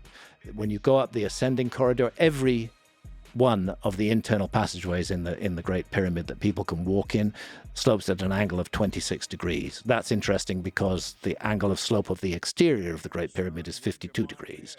So we know mathematicians were at work as well as geometers in the creation of the Great Pyramid. If you go up the Grand Gallery, which is at the end of the so-called ascending corridor, and it's above the so-called Queen's Chamber. You go up the Grand Gallery, you're eventually going to come to what is known as the King's Chamber, in which there is a sarcophagus.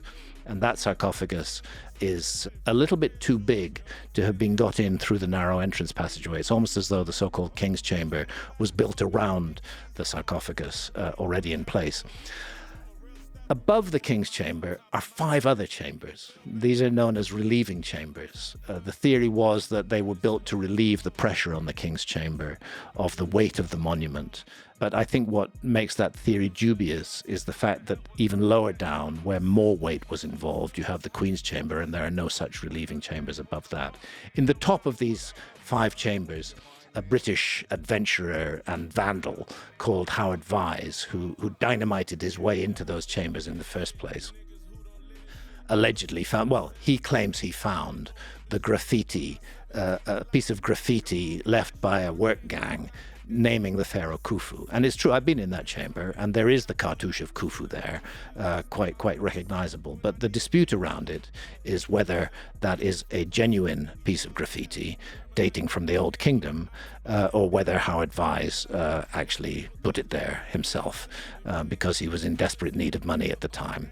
I'm not sure what the answer to that question is. Another reason why, but it's one of the reasons that Egyptologists feel confident in saying that the pyramid is the work of Khufu.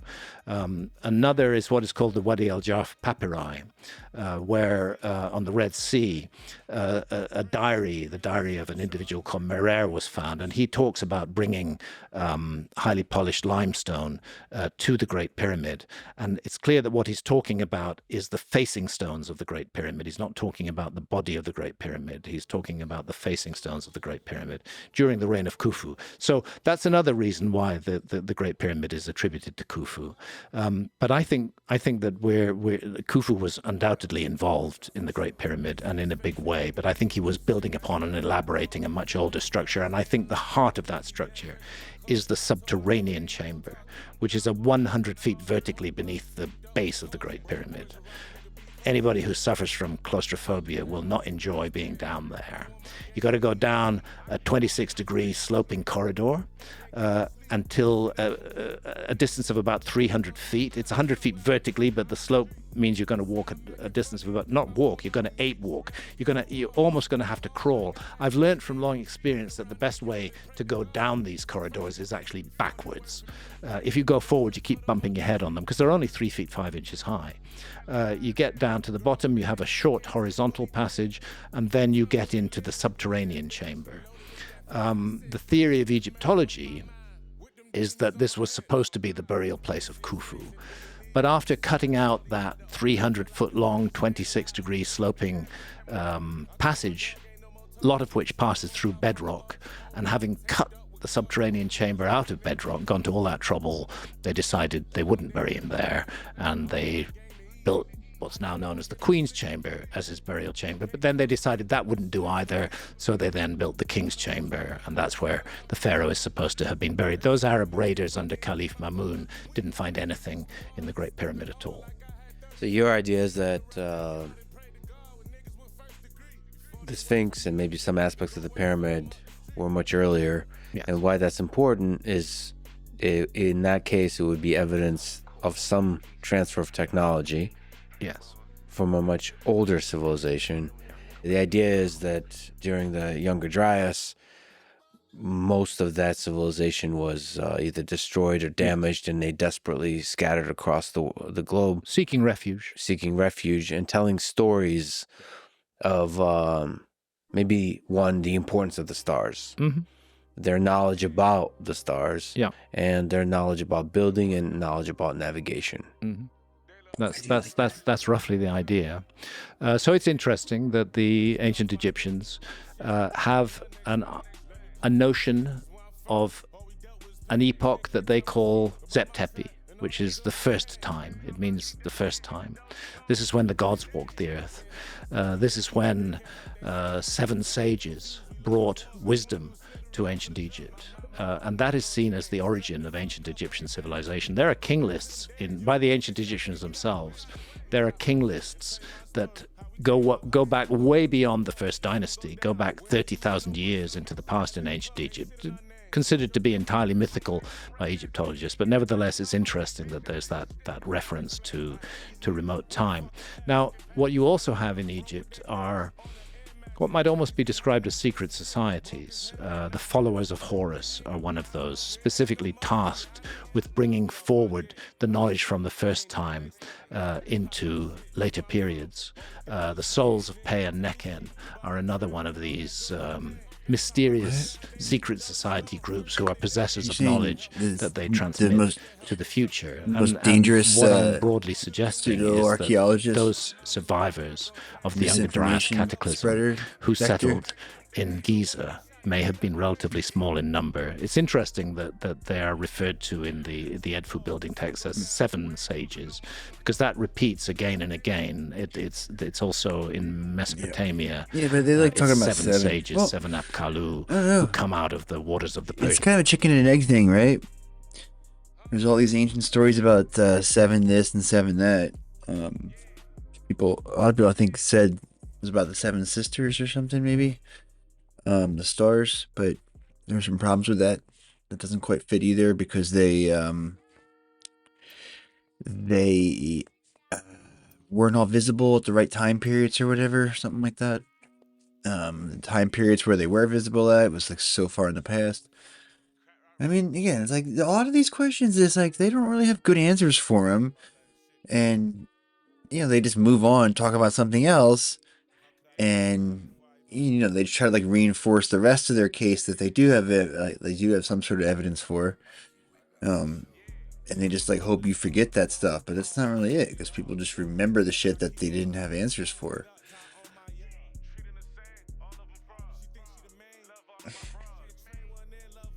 Especially when they act like, just like gotta be adverse to discussions. Gulf and teach people all the skills of agriculture and of architecture and of astronomy. All the skills of ecstatic black It's metal. found all around the world. That there was a relatively small number of people who took refuge in Giza, who benefited from the survival skills of the hunter foragers who lived at Giza at that time, and who also passed on their knowledge to those hunter. I think it could be that. I don't know, man. I think if you lived over by the Rishat structure, I'm not saying this is where I think they lived or whatever. I'm just saying, if you lived over that way, and you're like, oh man, this weather's only getting worse,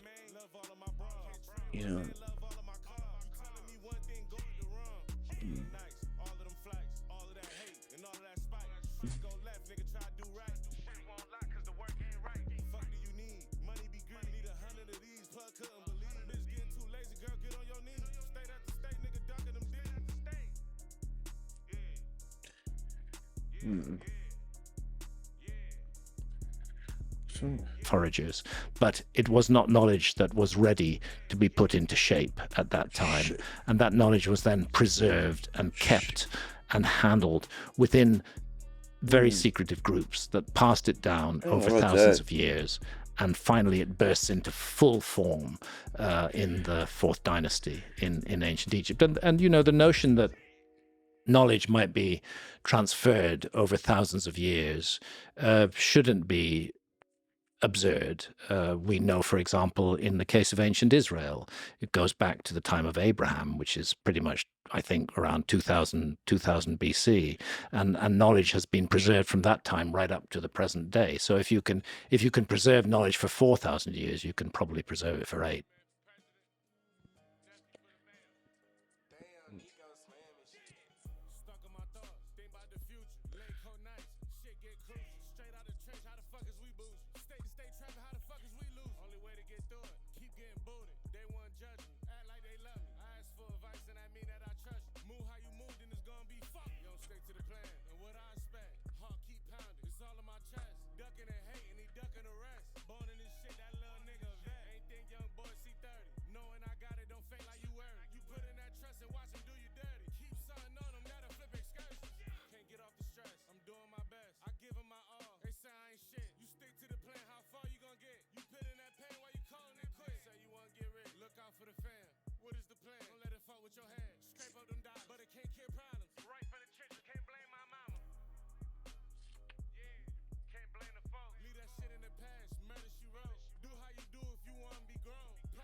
pray for the family. Me and my bitch, they don't understand it. Nigga fuck how, nigga fuck a Grammy. Murder on my mind, both my hands clammy. Shit ain't right, they thinking it's finding dandy. 4 a.m. trapping on those cans. Addicted behaviors, got it from the family. Feel them M's coming, nigga getting antsy.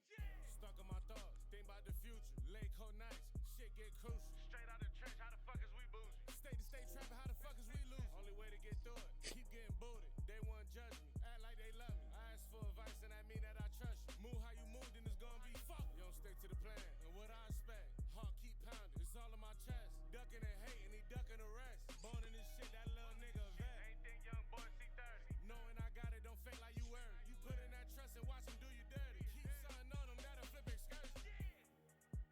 Nigga, slid a man for president, nigga. Damn, son, where'd you find this? Yeah. You want something done right? Yeah. Damn, do it yourself, little nigga. Man in the mirror. Yeah, the one.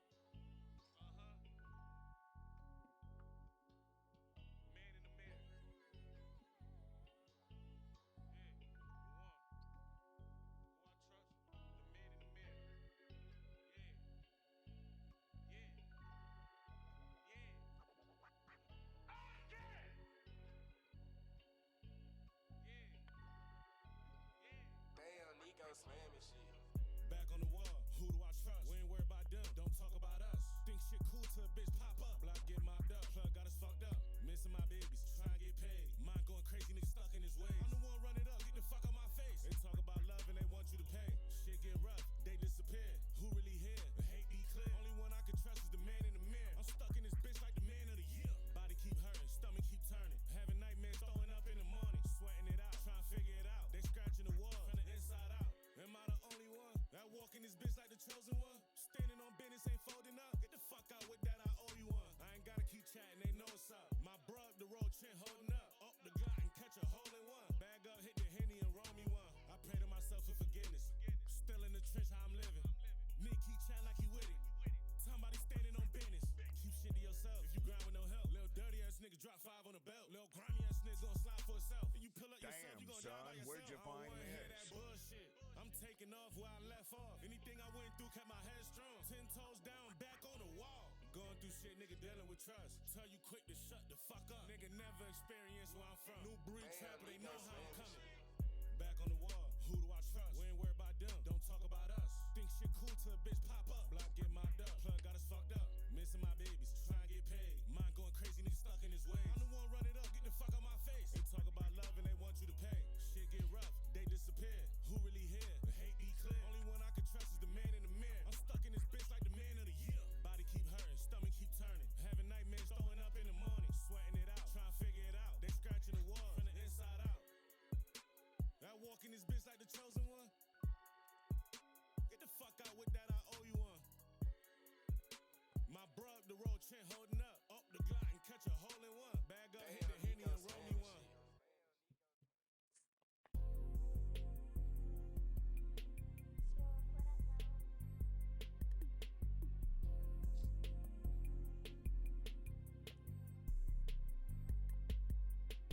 Focus up, ain't no losses. We ain't got no bosses. You can down your own cars. Nigga got his own flaws. Different states, where you go? Don't ask the motherfucking questions, bitch, I'll let you know.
hustle for this shit. Ain't tussling with the click.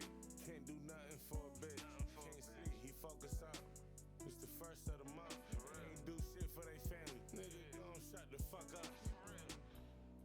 For real. Shit be getting to me. So I keep my 50 with me. She talking about she wanna get missing with me. Missing with who? Is they for me or my enemy? Fuck all that bullshit. Get up. 40 hit him. He won't get up. Can't keep your head down. Nigga, set it up. Yeah. They say he going through pain. Fuck what they say. Yeah. All them lives slain. Yeah. She said she ducking karma. Bitch, y'all knock out your father. We grew up like Green Goblin. Yeah. They said we got a problem. Children of the corn. Thriving for the throne. I'm like, boy, you on your own. Demons won't leave me alone. For real.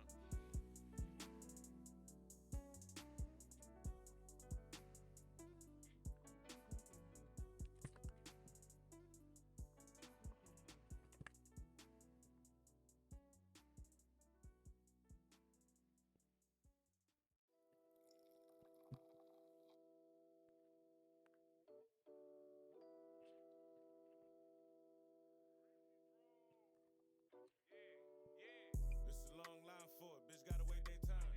Here, long line of lies, shit, that shit burn. Throw that shit off, it's Sport Plus, I'm there early with it. Bro ain't wanna come inside the club, he got the 30 with her. Bitch shaking ass at 4 p.m. for a car note. We got a 30-hour drive, bitch, we all hitting the road. We ain't about to argue about no shit that you don't own. Crack rock record got good licks, bitch, on both phones. You ain't shopping with the gang, bitch, then go home.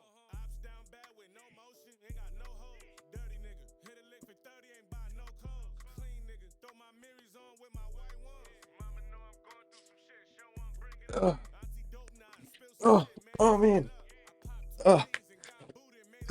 I don't think I sleep down there. Jeez.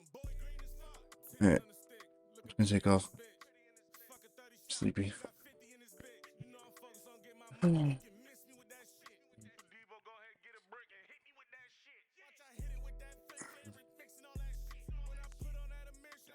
No one did a Haas. Great. Thanks for coming out.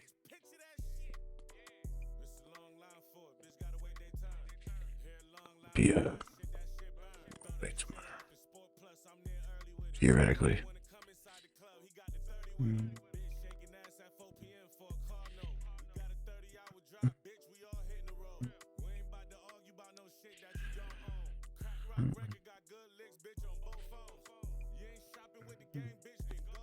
Didn't the video just end?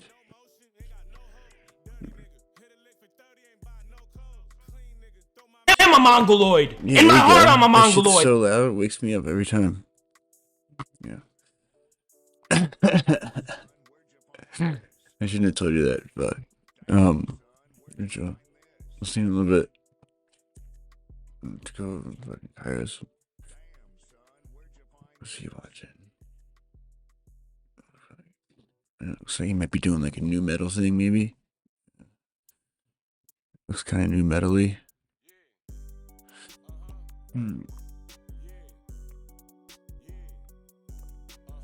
I think everything's new metal-y.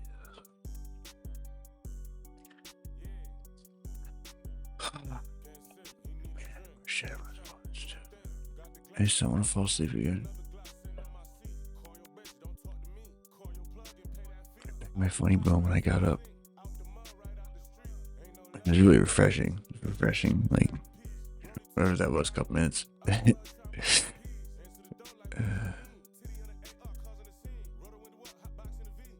need to go do some experiments. I want to do like that fucking, that Dan guy did, where he did the he had the little like small pyramids, and like the one of them kept the banana fresh or something. That was pretty neat. Okay. All right.